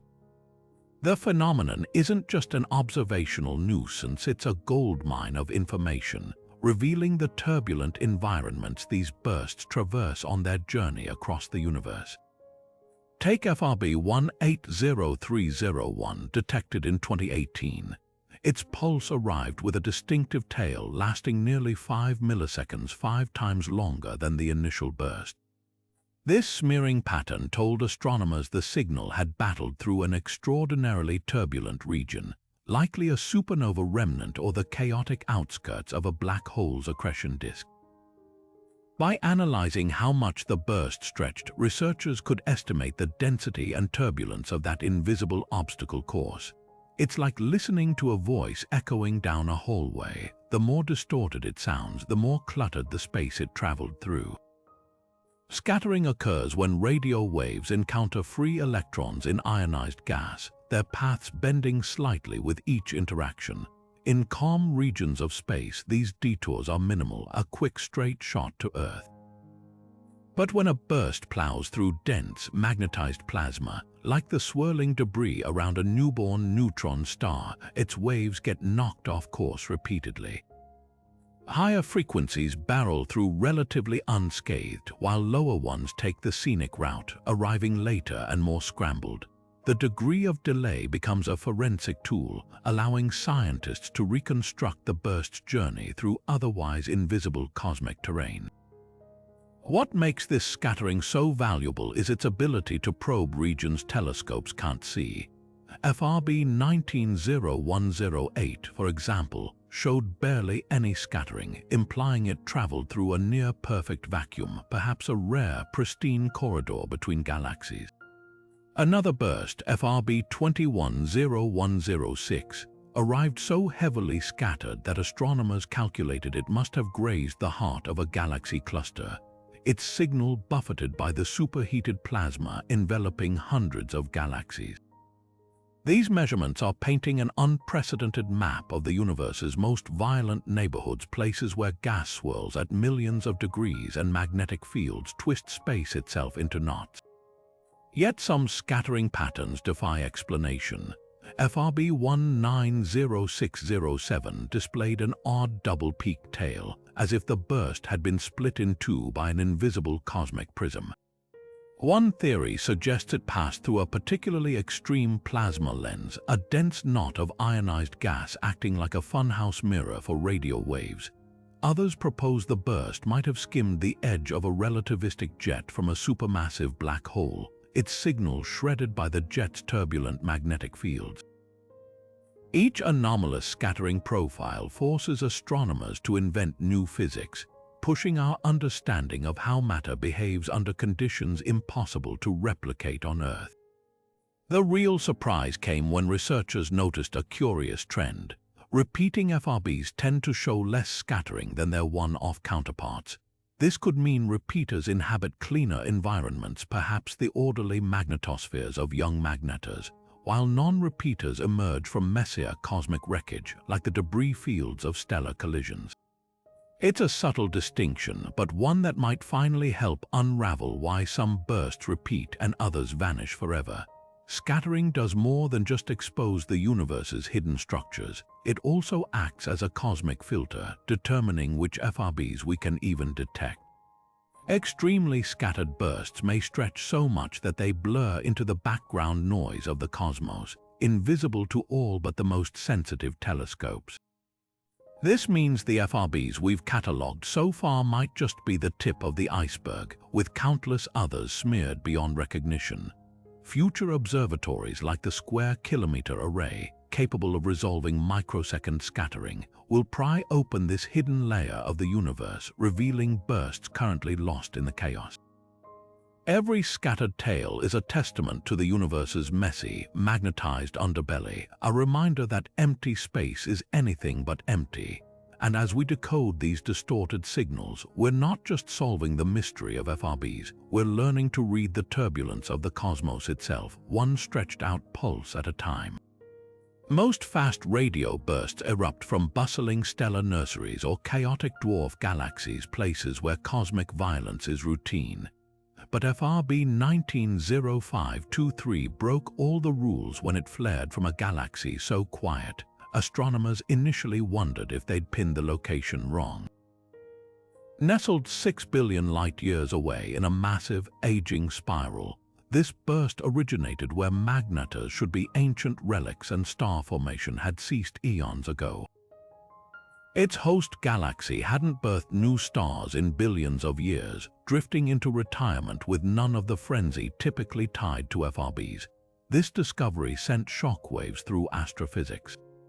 If Magnetars power these bursts, how could one remain so volatile after all this time? Neutron stars should cool and their magnetic fields decay over billions of years. Yet here was a signal packing the energy of 500 million suns from a region where such fireworks should be impossible. One theory suggests even old Magnetars can reignite when they collide with wandering asteroids or consume debris left over from their violent births. Picture a dormant volcano suddenly erupting after millennia of silence, only instead of lava, it's spewing twisted magnetic fields that snap under the strain. The distance itself adds another wrinkle. At redshift 0.66, FRB 190523's light has traveled so far that we're seeing the universe as it was when it was barely half its current age. This time capsule effect reveals something startling. FRBs were occurring in quiescent galaxies way back then, too. That contradicts models tying most bursts to young, star-forming environments.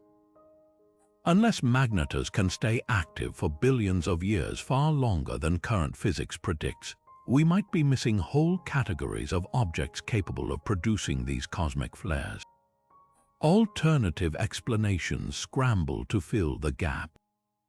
Could supermassive black holes lurking in these galaxies' cores occasionally strip neutron stars passing too close, ripping them apart in bursts of radio energy? Or might white dwarf collisions, long considered too slow and cool for FRBs, somehow trigger runaway magnetic effects in certain conditions? The lack of accompanying X-rays or gamma rays from FRB 190523 rules out many catastrophic scenarios, leaving theorists grappling with quieter but equally mysterious processes. What makes high redshift FRBs like this one so invaluable isn't just their defiance of expectations, it's their ability to probe cosmic epochs beyond the reach of most telescopes. Their signals act as backlights, illuminating the interstellar medium of galaxies as they existed billions of years ago. The dispersion measure of FRB 190523, for instance, showed significantly less intergalactic gas along its path than models predicted, suggesting the cosmic web was sparser in the past than we'd assumed. Every distant burst forces us to stretch our models further, proving the universe doesn't care for tidy classifications. Whether it's a geriatric magnetar awakening from its slumber or an entirely new phenomenon hiding in plain sight, these high redshift enigmas remind us that the cosmos still has cards left to play, and that some of its most explosive secrets might be hiding where we least expect them. Fast radio bursts don't just vary in brightness and location, they play favorites with radio frequencies, revealing hidden layers of complexity in their behavior. Some bursts scream across the dial, detectable from low-frequency hums at 100 MHz all the way up to the gigahertz range, while others are divas performing exclusively in specific bandwidths. Take FRB 121102, the prolific repeater that dominates frequencies above 1 GHz but goes eerily silent below 800 MHz. Meanwhile, its cousin FRB 180109 does the opposite, broadcasting strong signals at lower frequencies but fading into nothingness when telescopes tune higher. This spectral pickiness isn't just a quirk. It suggests the universe might be running multiple cosmic radio stations, each with its own transmission rules. The reasons behind this frequency dependence could unlock fundamental truths about FRB engines. High-frequency bursts often show sharper, millisecond scale structures, pointing to compact emission regions, perhaps the tightly wound magnetic fields near a magnetar's surface. Lower-frequency signals, on the other hand, tend to be more smeared and scattered, implying they've battled through denser plasma clouds on their journey. One compelling theory suggests that high-frequency FRBs originate closer to the neutron star's surface, where magnetic fields are strongest and radiation escapes relatively unimpeded. Lower-frequency emissions might stem from shockwaves propagating outward through turbulent debris, their radio waves distorted by the chaotic environment. It's the difference between hearing a violin played in a soundproof room versus one busking on a windy street corner, but the plot thickens when you consider how frequency activity interacts with repetition. Repeaters like FRB 121102 tend to shine brightest at higher frequencies, while one-off bursts are more likely to emerge at lower bands. This division hints that repeating and non-repeating FRBs could stem from different environments: young, active magnetars blasting out high-frequency flares versus older, more diffuse remnants where shockwaves generate sporadic low-frequency bursts.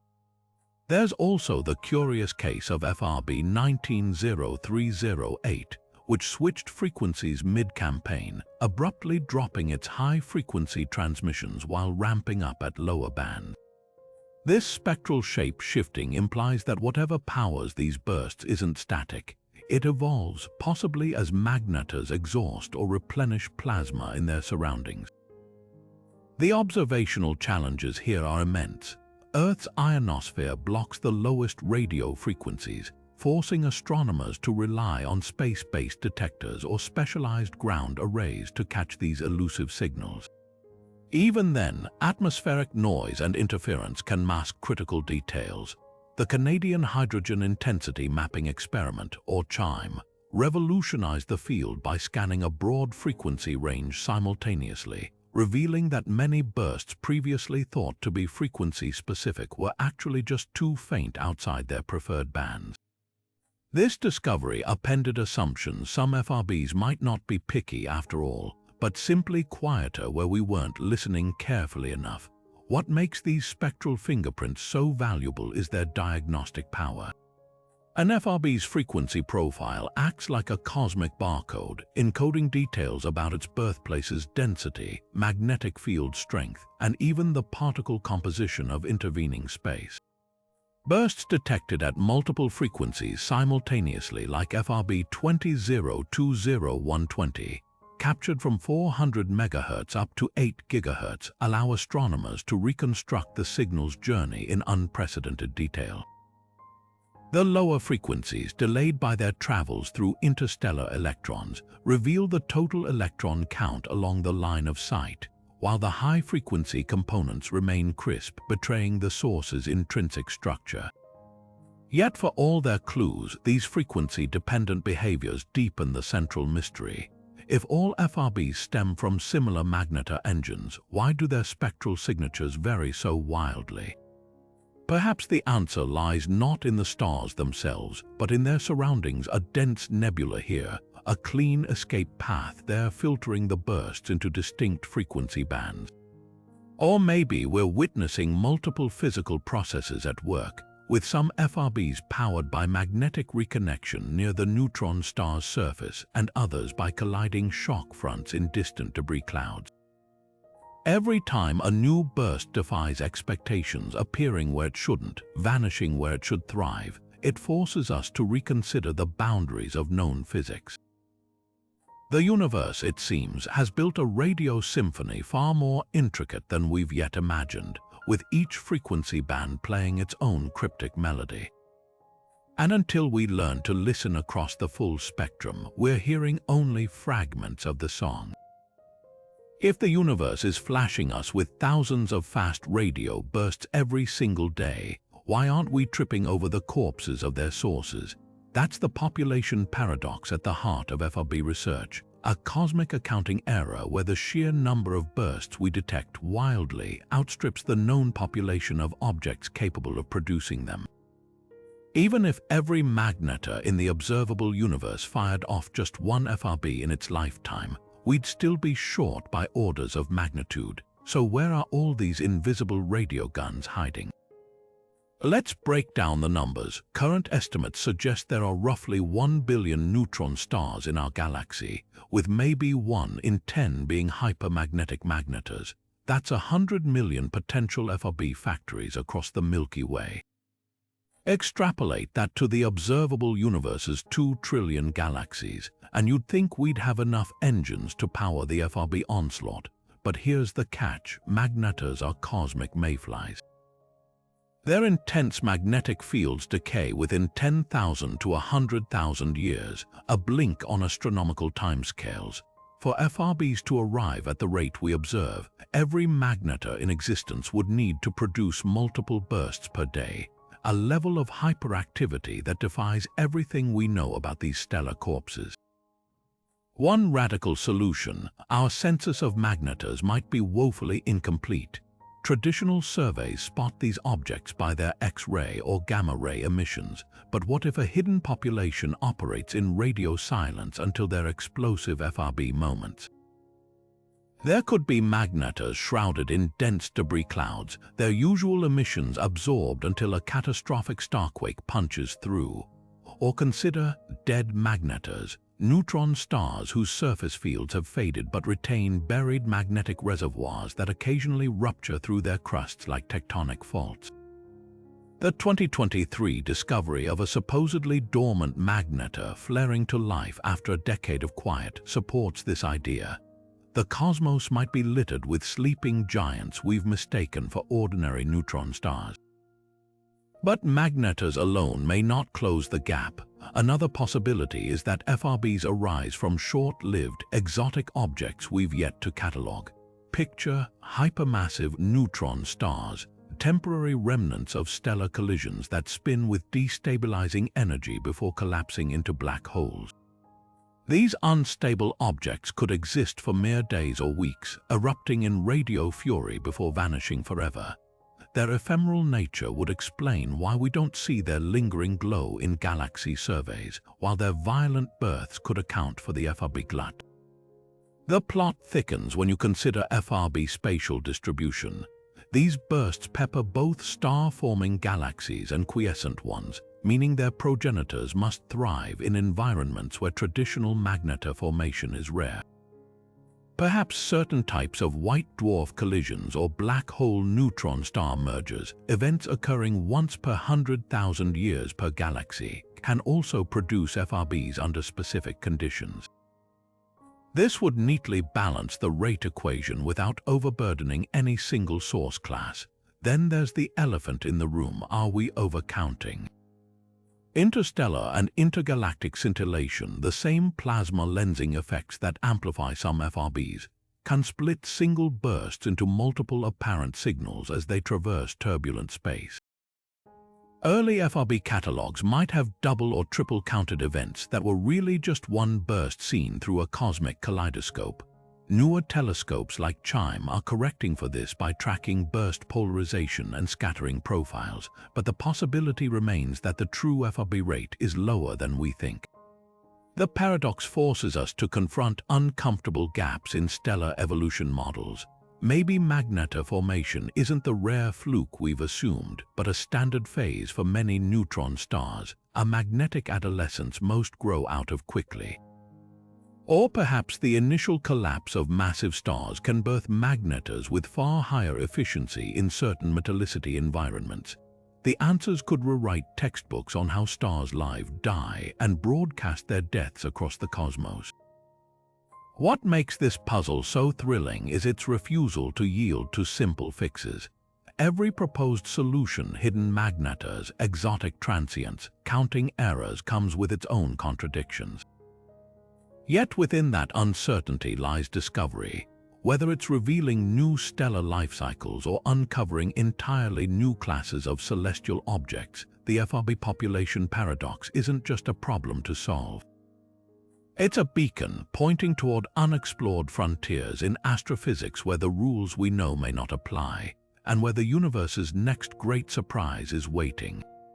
When a supernova explodes or neutron stars collide, they often leave behind a glowing aftermath, a fading beacon that lingers for days or even weeks, allowing astronomers to study the wreckage in detail.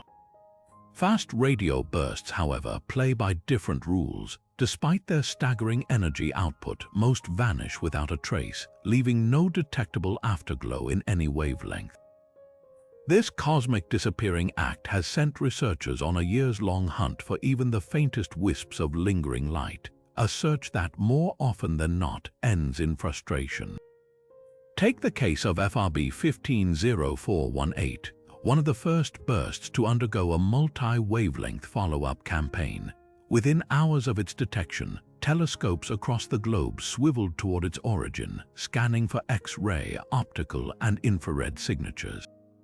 The result: radio silence in every band. Similar efforts targeting repeaters like FRB 121102 fared no better despite catching dozens of bursts. Not a single counterpart glow appeared.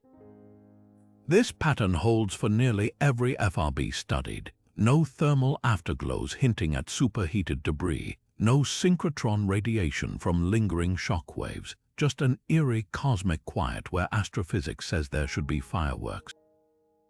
The absence of afterglows isn't just an observational hurdle, it's a theoretical landmine. Most high-energy cosmic events dissipate their energy across the electromagnetic spectrum, with only a fraction emerging as radio waves. Even the humble neutron star, when it flares, typically radiates X-rays alongside radio pulses. FRB, by contrast, seem to funnel nearly all their energy into a razor-thin slice of the radio spectrum, defying conventional emission models. One explanation posits that these bursts arise in environments so clean, so devoid of surrounding gas and dust, that there's simply no material to heat up and glow after the initial explosion. Picture a detonation in a vacuum, all flash, no echo, but there's a catch. A handful of FRBs have shown tantalizing hints of afterglows muddying the waters. The Galactic Magnetar SGR 1935+2154, which produced FRB 200428, also emitted X-rays in sync with its radio burst. Meanwhile, a controversial 2020 study claimed to spot a faint, days-long infrared glow following FRB 190523, though the signal teetered on the edge of detectability. These outliers suggest that afterglows might exist but are either exceedingly rare or so fleeting that current telescopes miss them. The limitations of our instruments loom large here. Catching an FRB's afterglow requires both luck and precision, the ability to slew massive telescopes toward a burst's origin within minutes, sometimes seconds. By the time most observatories respond, the critical window may have already slammed shut. New facilities like the Vera Rubin Observatory, with its rapid scanning capabilities, could change the game, but for now, the question remains, are FRBs truly clean events, or are we just hearing the loudest notes of a symphony playing in frequencies we can't yet perceive? The implications stretch beyond mere curiosity. If FRBs consistently lack afterglows, it could mean their energy is being converted into something entirely unexpected, perhaps even gravitational waves or exotic particles. Alternatively, their radio beams might be so tightly focused that any accompanying light is drowned out by the glare of their host galaxies. Every failed afterglow search tightens the screws on existing theories, forcing physicists back to the drawing board to imagine cosmic engines that defy the norms of energy dissipation. What makes this hunt so gripping isn't the answers we've found, but the stubbornness of the mystery. In a universe where even black holes leave forensic traces, fast radio bursts stand apart, flaring into existence with the brightness of galaxies, then vanishing like cosmic phantoms. Whether this elusiveness is a clue to their nature or merely a reflection of our technological limits remains one of the most tantalizing puzzles in modern astronomy. And until we catch one red-handed mid-explosion, the afterglow hunt will continue, a testament to both our curiosity and the universe's refusal to make things easy. Imagine catching a fast radio burst in the act, not just with radio telescopes, but with gravitational wave detectors picking up ripples in space-time and neutrino observatories spotting ghostly particles from the same cosmic explosion. This is the multi-messenger dream, a symphony of instruments working in concert to unravel FRBs from every possible angle. Right now, we're studying these bursts through a keyhole, glimpsing only the radio component of what might be a far more complex phenomenon. But by combining forces with observatories designed to catch gravity's whispers and neutrinos' silent trails, we could finally see the full picture. The power of this approach isn't just theoretical.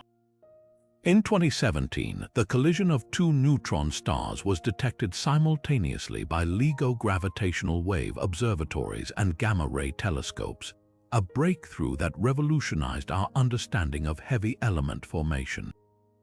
Applying this same strategy to FRBs could be even more transformative. Picture a scenario where CHIME catches a bright burst while LIGO registers a gravitational wave chirp from the same patch of sky.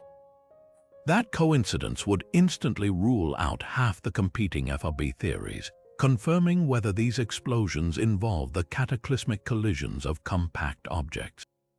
Even null results would be gold. If gravitational waves consistently don't accompany FRBs, it would strongly favor less violent explanations like magnetar flares. Neutrinos add another layer to the hunt. These nearly massless particles travel undisturbed across cosmic distances, carrying pristine information about their sources. A high-energy neutrino arriving within seconds of an FRB, like the tentative correlation between ice cube neutrino 170922 and FRB 171104, could pinpoint whether these bursts involve hadronic processes like proton acceleration in magnetar winds. Such a detection would be like finding a fingerprint at a crime scene, directly implicating specific particle interactions impossible to probe with light alone. The challenge lies in the coordination. Gravitational wave detectors like LIGO and Virgo have finite sensitivity, currently tuned best to mergers within a few 100 million light-years. Most FRBs, by contrast, hail from billions of light-years away. Upcoming upgrades like LIGO planned Cosmic Explorer phase may extend this range dramatically. Neutrino observatories face similar hurdles. Current facilities like IceCube catch only the most extreme events, but next-generation projects like the Pacific Ocean Neutrino Experiment (P1) could increase our chances by turning entire ocean volumes into particle detectors. Timing is everything. Gravitational waves from compact mergers arrive in telltale chirps lasting seconds, while neutrino bursts would likely precede an FRB by milliseconds as shockwaves propagate through a neutron star's crust. To catch these split-second correlations, observatories need real-time alerts and sub-second response protocols. The good news, systems are already in place. The Astronomer's Telegram and NAS, a gamma-ray coordinate network, can relay FRB coordinates globally within seconds, while automated target of opportunity modes on instruments like the James Webb Space Telescope allow rapid retargeting. Perhaps the most exciting possibility is discovering something entirely unexpected. Multi-messenger astronomy has a history of upending expectations. The kilonova GW170817, for instance, defied models by appearing far brighter than predicted. An FRB paired with an unanticipated signal, say a high-energy neutrino shower without gravitational waves, could reveal new physics like quantum gravity effects or exotic dark matter interactions. We're standing at the threshold of a new era in cosmic detective work. Each messenger photons, gravitational waves, neutrinos tells part of the story, but only together can they reveal the full truth. With every coordinated observation, whether it's a triumphant detection or a puzzling non-detection, we're weaving a tighter net around these elusive bursts. And somewhere in that growing web of data lies the answer to one of astronomy's most persistent riddles. What cosmic powerhouse can vanish in milliseconds, yet leave echoes loud enough to shake the universe? Some of the most explosive debates in astrophysics don't just revolve around what fast radio bursts are, but what they aren't. One of the fiercest controversies. The alleged link between FRBs and superluminous supernova, the brightest stellar explosions in the universe. The idea isn't without merit. Both phenomena emerge from the chaotic nurseries of star-forming galaxies. Both unleash incomprehensible energy in milliseconds or months, and both leave behind magnetized wreckage. But when astronomers tried to pin this connection down, they found the evidence frustratingly ambiguous, a cosmic game of now you see it, now you don't. Take FRB 110523, detected in 2015. Its host galaxy was a turbulent dwarf, precisely the type known to birth superluminous supernova, and its burst arrived just decades after a wave of stellar explosions lit up that same region. For theorists, this was tantalizing. Maybe the FRB was the final scream of a newborn magnetar, a supernova's ultra-dense remnant spinning to life amidst the debris. But here's the catch: no supernova was actually observed alongside the burst. The timing was circumstantial, based on the galaxy's star-forming history rather than direct evidence. Worse, other FRBs traced to similar environments showed zero signs of recent supernova, undermining the pattern before it could solidify. The controversy deepened when researchers studied the physics of superluminous supernova themselves.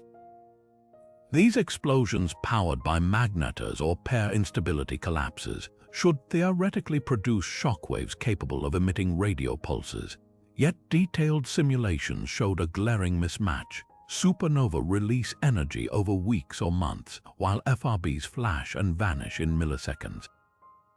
For a supernova to birth an FRB, its magnetar would need to channel energy with impossible efficiency, focusing months' worth of output into a fraction of a second. It's like trying to power a lightning bolt with the slow burn of a candle, possible in theory, but defying all known engineering. Then came the redshift problem. Superluminous supernova typically flare in young, metal-poor galaxies at moderate cosmic distances, while FRBs span the full range of galactic environments and epochs. FRB 190523, for instance, erupted from an ancient metal-rich galaxy where superluminous supernovae are virtually unheard of. If the two phenomena were truly linked, why would their preferred habitats diverge so dramatically? Unless magnetars born in mundane supernova can also produce FRBs, a possibility that would dilute the special connection to superluminous events, the correlation crumbles under scrutiny. Yet the debate refuses to die, fueled by a handful of enigmatic cases. In 2022, an international team reported a peculiar coincidence. A superluminous supernova dubbed SN21GPH flared in the same dwarf galaxy as a known FRB hotspot. Though no burst was detected during the supernova's peak, the timing reignited speculation that some FRBs might be delayed signals, magnetars waking up years or decades after their violent birth. Supporting this, X-ray observations revealed SN21GPH's remnant glowing brighter than expected, hinting at a central engine still churning beneath the surface. Could this be the missing link, a magnetar biding its time before unleashing an FRB? Without catching the actual burst, the question remains open. The truth might lie somewhere in the middle. Perhaps only a rare subset of superluminous supernova, those birthing particularly unstable magnetars, ever produce FRBs while the rest fade quietly. Or maybe the connection is environmental. Supernova occurring in dense stellar nurseries might create the turbulent, magnetized conditions needed to later trigger FRBs, even if the explosions themselves aren't the direct cause. This would explain why FRBs favor star-forming galaxies without requiring every burst to have a supernova chaperone. For now, the FRB supernova controversy stands as a cautionary tale in cosmic detective work. Coincidence and causation blur easily in the vastness of space, where fleeting signals and ancient light mingle. Every potential link, whether it's a shared galaxy or a suggestive timeline, forces astronomers to ask, are we seeing a true relationship or just two strangers passing in the cosmic night? Until we catch a superluminous supernova and an FRB in the act together, the debate will rage on, reminding us that even the brightest explosions can leave the darkest mysteries. Every fast radio burst is a cosmic cartographer, charting unseen territories as its radio waves slice through the vast emptiness between galaxies. These signals don't travel through perfect vacuums. They navigate a labyrinth of ionized gas, free electrons, and magnetic fields, each leaving its mark on the burst's fingerprint. The key to decoding this map lies in a burst's dispersion measure, the delay between its high and low frequencies that reveals how much material it's traversed. Think of it like sonar pinging through ocean depths. The longer the echo takes, the denser the water. But here, the water is the intergalactic medium, the universe's shadowy scaffolding, and FRBs are our most precise probes yet for illuminating its structure. What makes this mapping revolutionary is how it exposes glaring gaps in our cosmic models. When astronomers compare FRB dispersion measures to predictions from simulations, the numbers rarely match. Take FRB 190908, whose signal indicated 30% more ionized gas along its path than cosmological models anticipated. This wasn't just a rounding error. It hinted at vast reservoirs of missing matter, possibly hiding in thread-like filaments too faint to detect with traditional telescopes. Other bursts, like FRB 2020906, show the opposite, suspiciously clean passages through regions that should be cluttered with plasma. These anomalies force us to reconsider how galaxies distribute their ejected matter across cosmic time, or whether dark matter's gravitational pull is sculpting the intergalactic medium in ways we've yet to imagine. The real surprise came when astronomers noticed dispersion patterns clustering around specific values, as if FRBs were preferentially traversing certain cosmic neighborhoods. Some bursts exhibit extra scattering at precise redshifts, suggesting they pierce through the halos of foreground galaxies, a phenomenon confirmed when FRB 180924's path was found to graze a spiral galaxy 400 million light-years closer than its host. These chance alignments act like backlighting, revealing the density and turbulence of galactic outskirts with unprecedented clarity. It's as if the universe handed us a flashlight to study its backrooms, the dim, overlooked spaces where most telescopes see nothing at all. Yet the most tantalizing discrepancies involve magnetism. Certain FRBs arrive with their polarization twisted far more than expected, a sign they've endured magnetic fields stronger than predicted in intergalactic space. Either our maps of cosmic magnetism are woefully incomplete, or these bursts are exposing entirely new magnetic structures, perhaps relics from the universe's infancy, when galaxy-spanning fields first crystallized from the primordial plasma. Every anomalous dispersion measurement is a potential clue, whispering that the space between galaxies isn't just empty, it's vibrating with hidden physics, waiting for the right signal to illuminate its secrets. The ultimate goal, to weave thousands of FRB paths into a 3D tomography of the cosmos, exposing the cosmic web's spine like filaments and cavernous voids. With each new burst, we're not just solving the mystery of these radio flashes, we're sketching the silhouette of the universe's hidden anatomy, one dispersed pulse at a time. Most cosmic explosions announce themselves with a single, thunderous roar, but fast radio bursts contain hidden symphonies. Zoom in on any millisecond burst, and you'll find intricate structures buried within, microsecond spikes, flickering subpulses, and cascading echoes that betray staggering complexity. These nanosecond-scale fingerprints, invisible to older telescopes, are now coming into focus thanks to cutting-edge instruments like the European Milky Way network and upgraded Arecibo receivers. When astronomers dissected FRB 190608, they uncovered a jaw-dropping pattern, 5 distinct subpulses, each lasting just 30 microseconds, arriving in a precise sequence separated by 40 microsecond gaps. This wasn't just random static, it was cosmic Morse code encoding secrets about the engine powering these bursts. What makes these microstructures so revolutionary is what they imply about the size of FRB sources. In physics, no signal can travel faster than light, meaning an object can't vary in brightness faster than light takes to cross its diameter. Those 40 microsecond gaps in FRB 190608. They demand an emission region smaller than 12 kilometers. The distance light covers in that sliver of time, that's smaller than Manhattan, smaller than most neutron stars. Whatever's generating these bursts isn't just compact, it's operating on scales where quantum effects and extreme gravity dominate. The precision of these microstructures obliterates simplistic explosion models. If FRBs were unstructured blasts like supernova or collapsing stars, their radio profiles would smear into smooth curves, not these razor-sharp, jagged peaks.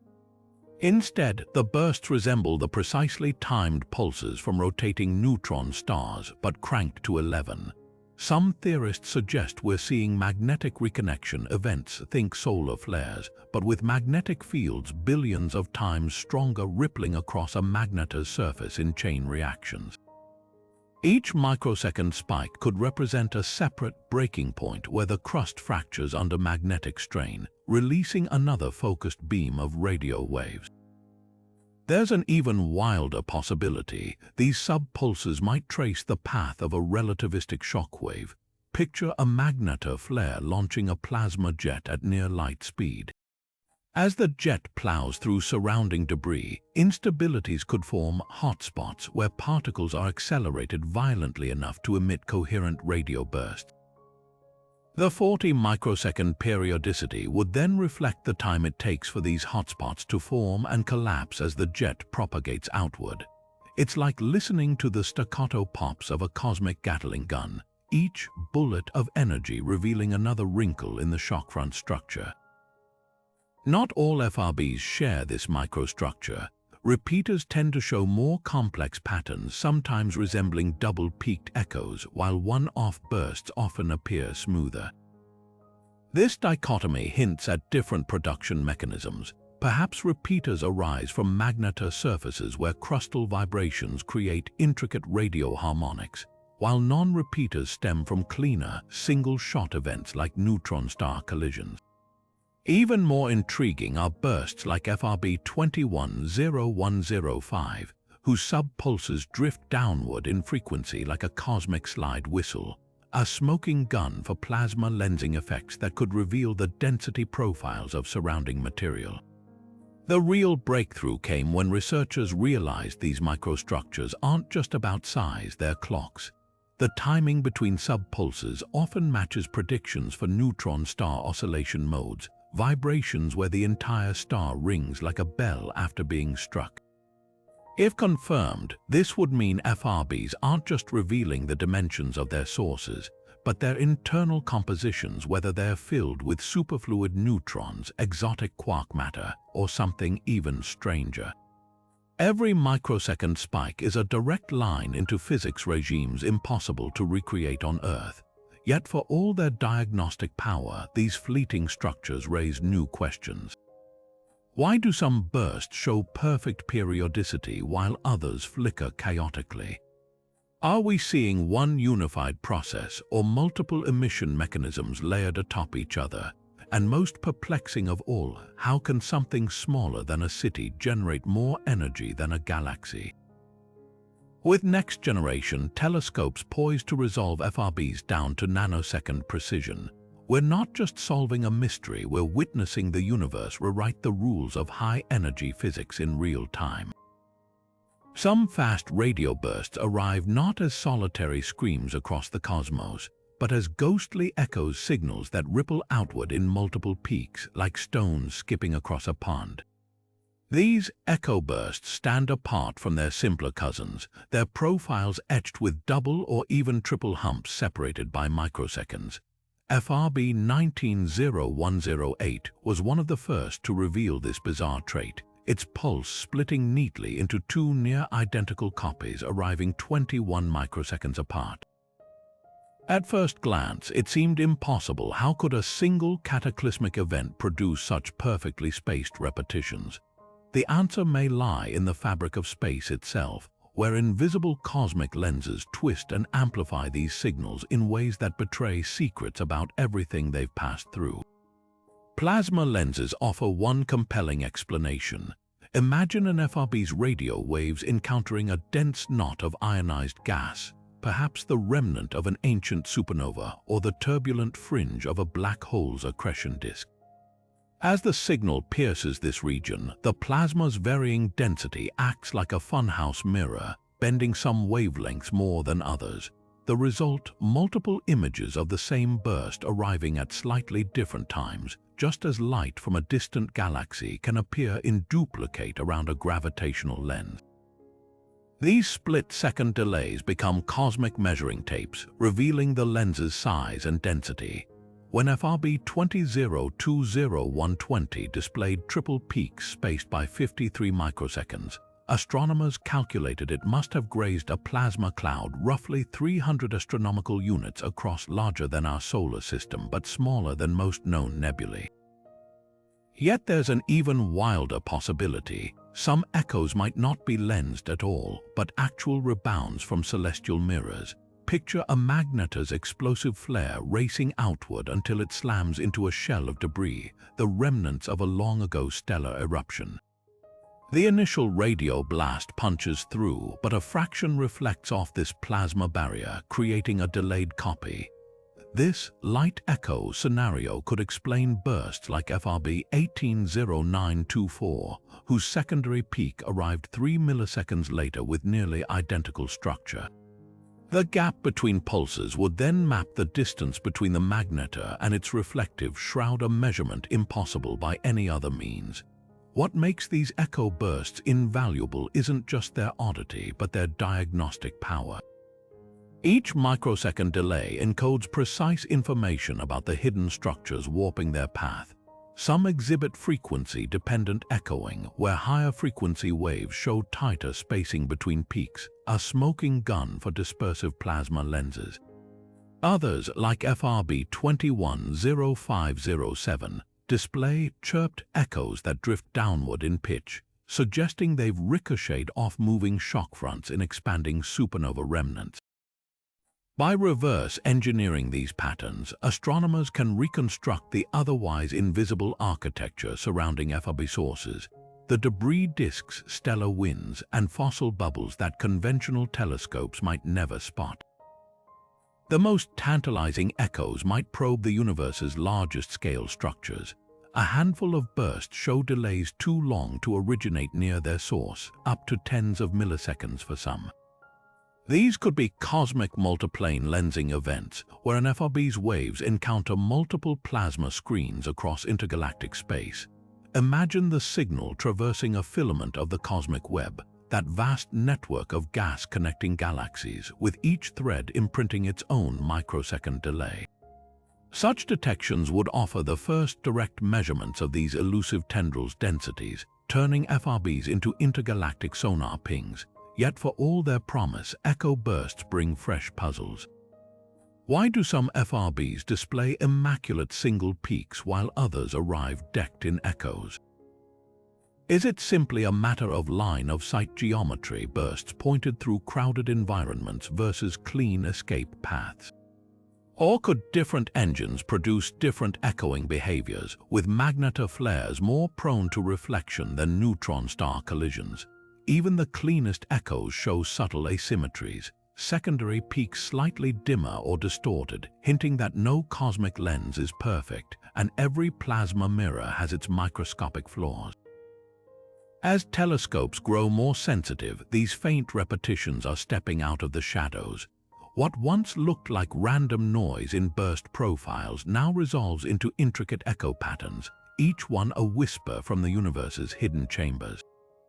And with every new detection, we're learning that space isn't just empty void. It's a labyrinth of invisible lenses and mirrors waiting for the right signal to expose their secrets.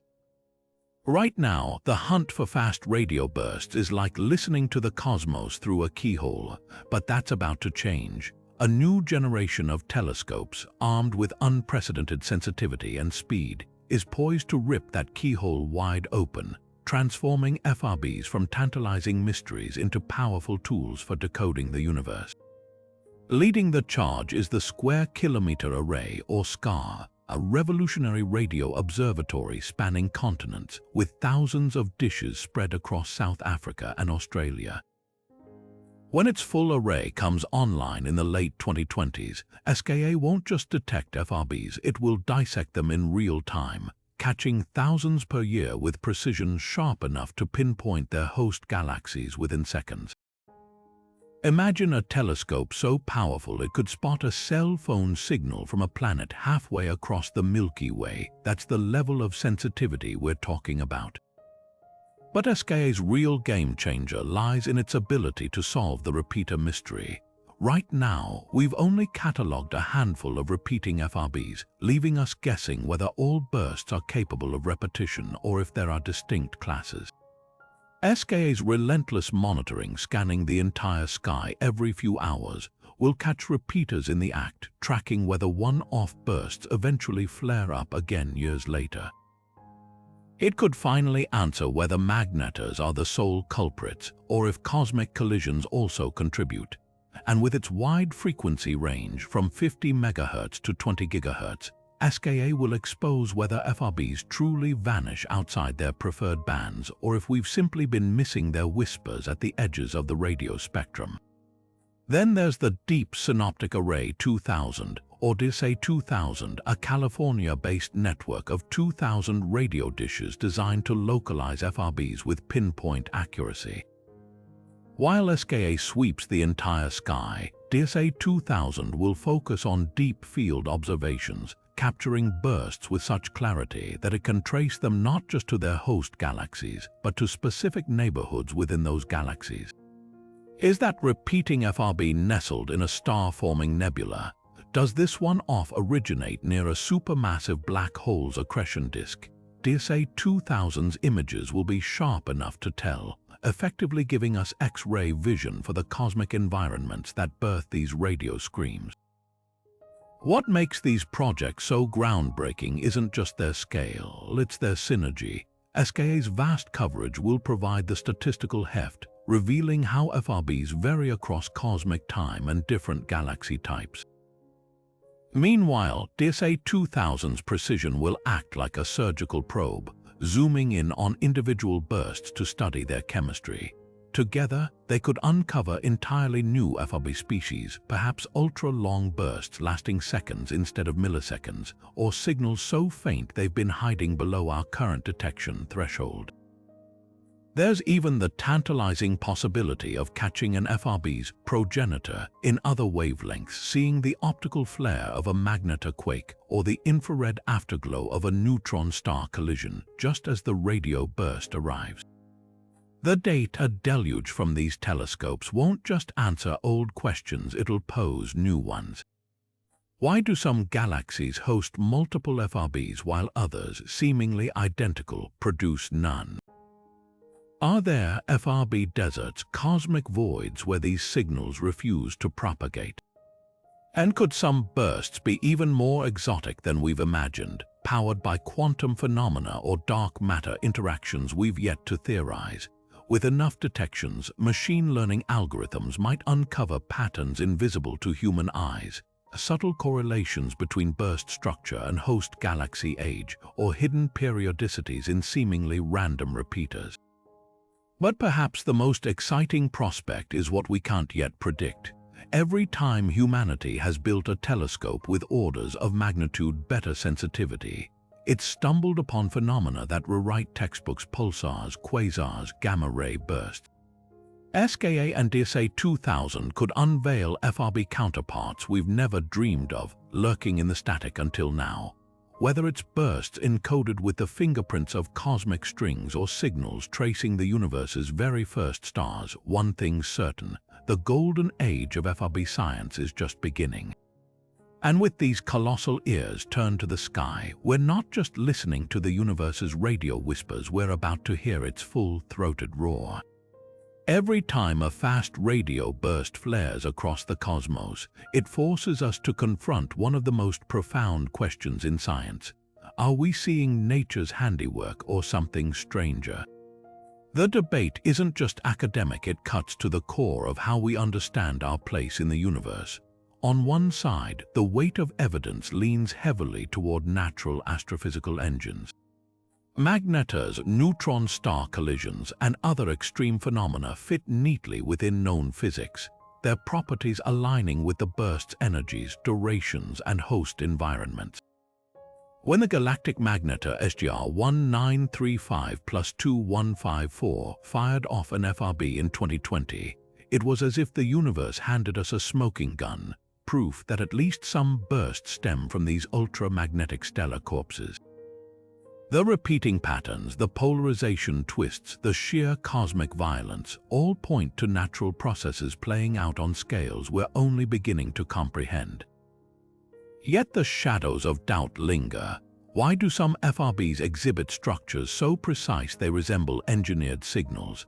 Take FRB 12102's occasional microsecond periodic bursts, patterns that, while explainable through plasma lensing or magnetar oscillations, also coincidentally mirror the kind of timing you'd expect from a deliberate transmission.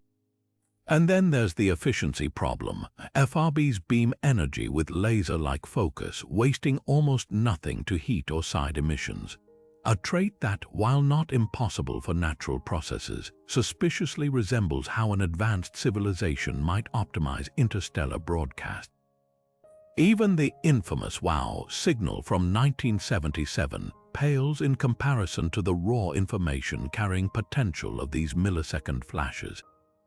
The technosignature argument gains nuance when you consider beamed energy systems. Hypothetical alien megastructures like light sails propelled by planetary-scale lasers could leak radio emission resembling FRBs during operation. A civilization harnessing pulsar-like magnetic fields for power or communication might produce similar bursts unintentionally, cosmic side effects of technologies operating at scales we can scarcely imagine. The absence of accompanying optical or X-ray signatures, often cited as evidence against artificial origins, could simply mean we're detecting the narrowband spillover from systems optimized for other purposes.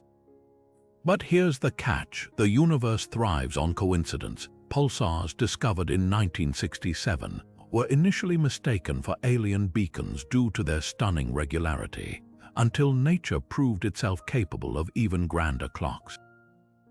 FRBs could follow the same path, their seemingly engineered features merely reflecting physics we've yet to uncover. The sheer number and distribution of bursts also strain the alien hypothesis. With FRBs occurring across billions of light-years in galaxies of every type, you'd need an implausibly vast network of synchronized civilizations, all independently developing identical technology across cosmic time. What tips the scales toward natural origins are the subtle fingerprints left in the bursts themselves. Plasma lensing effects, Faraday rotation, and scattering profiles all point to signals traversing complex astrophysical environments, magnetized stellar winds, supernova remnants, and the turbulent interstellar medium. An artificial signal might avoid such messy propagation, or at least show signs of error correction to counteract distortion. Even the most exotic FRB behaviors, like downward drifting frequencies, find plausible explanations in relativistic shockwaves or magnetospheric resonances, phenomena observed elsewhere in nature. Yet dismissing the artificial hypothesis outright would be a mistake. Science progresses by questioning assumptions, and FRBs challenge us to consider whether we've underestimated both nature's creativity and the potential diversity of intelligence. Projects like Breakthrough Listen now routinely scan repeating FRBs for narrowband emissions or embedded patterns that might betray design. So far, nothing conclusive has emerged, but the search continues, refining our ability to distinguish cosmic fireworks from cosmic halos. The answer, when it comes, won't just solve a scientific puzzle, it will redefine our cosmic perspective. If FRBs are purely natural, they'll stand as testament to the universe's ability to generate breathtaking complexity without intent. If even one burst defies natural explanation, it would imply we're not alone in a universe teeming with unseen engineers. Until then, every new detection holds dual potential: another piece in an astrophysical mystery, or the first whisper from the void that changes everything. From fleeting millisecond flashes to enigmatic repeating patterns, fast radio bursts have taken us on a journey through 30 of the universe's most perplexing puzzles. We've seen bursts that outshine galaxies yet vanish without a trace, signals twisted by cosmic magnetic fields, and repeating rhythms that defy explanation. These radio whispers have revealed invisible structures between galaxies, exposed the violent lives of Magnetars, and even forced us to reconsider how matter and energy behave under extreme conditions. Yet for every mystery solved, like the Galactic Magnetar that finally connected FRBs to a known source, dozens more remain tantalizingly out of reach. Why do some bursts repeat while others disappear forever? How can something the size of a city produce more energy than 100 million suns? And what strange physics could focus such staggering power into a beam narrower than a laser pointer? What makes FRBs so revolutionary isn't just what we've learned, it's how they've rewritten the rules of discovery. Unlike most cosmic phenomena, which reveal themselves through patient observation, FRBs demand split-second precision. Catching one is like trying to photograph lightning with a camera you didn't know was pointed at the sky. Yet these elusive signals have become Rosetta Stones for the cosmos, their distortions encoding secrets about everything they've passed, from the warmth of intergalactic plasma to the magnetic fury of stellar corpses. They've turned the space between galaxies from a blank void into a rich tapestry of hidden filaments, halos, and turbulence. And with every new detection, they blur the line between known physics and the unexplored frontier. The most exhilarating part: this story is still being written. Right now, as you watch this, a burst could be racing toward Earth from a galaxy billions of light years away, one that might finally answer our questions or plunge us deeper into the unknown. Perhaps the next signal will unveil a new class of cosmic collisions or betray the handiwork of physics we've yet to imagine. Maybe it'll even carry a signature so unexpected it reshapes our understanding of the universe itself. That's the beauty of science at the edge. Every discovery is a beginning, not an end. So keep looking up, stay curious, and remember, the cosmos loves a good plot twist. Now it's your turn. Which FRB theory sparks your imagination? Do magnetars hold the key, or is there something even wilder behind these cosmic enigmas? Drop your thoughts below, and let's keep the conversation as boundless as the mystery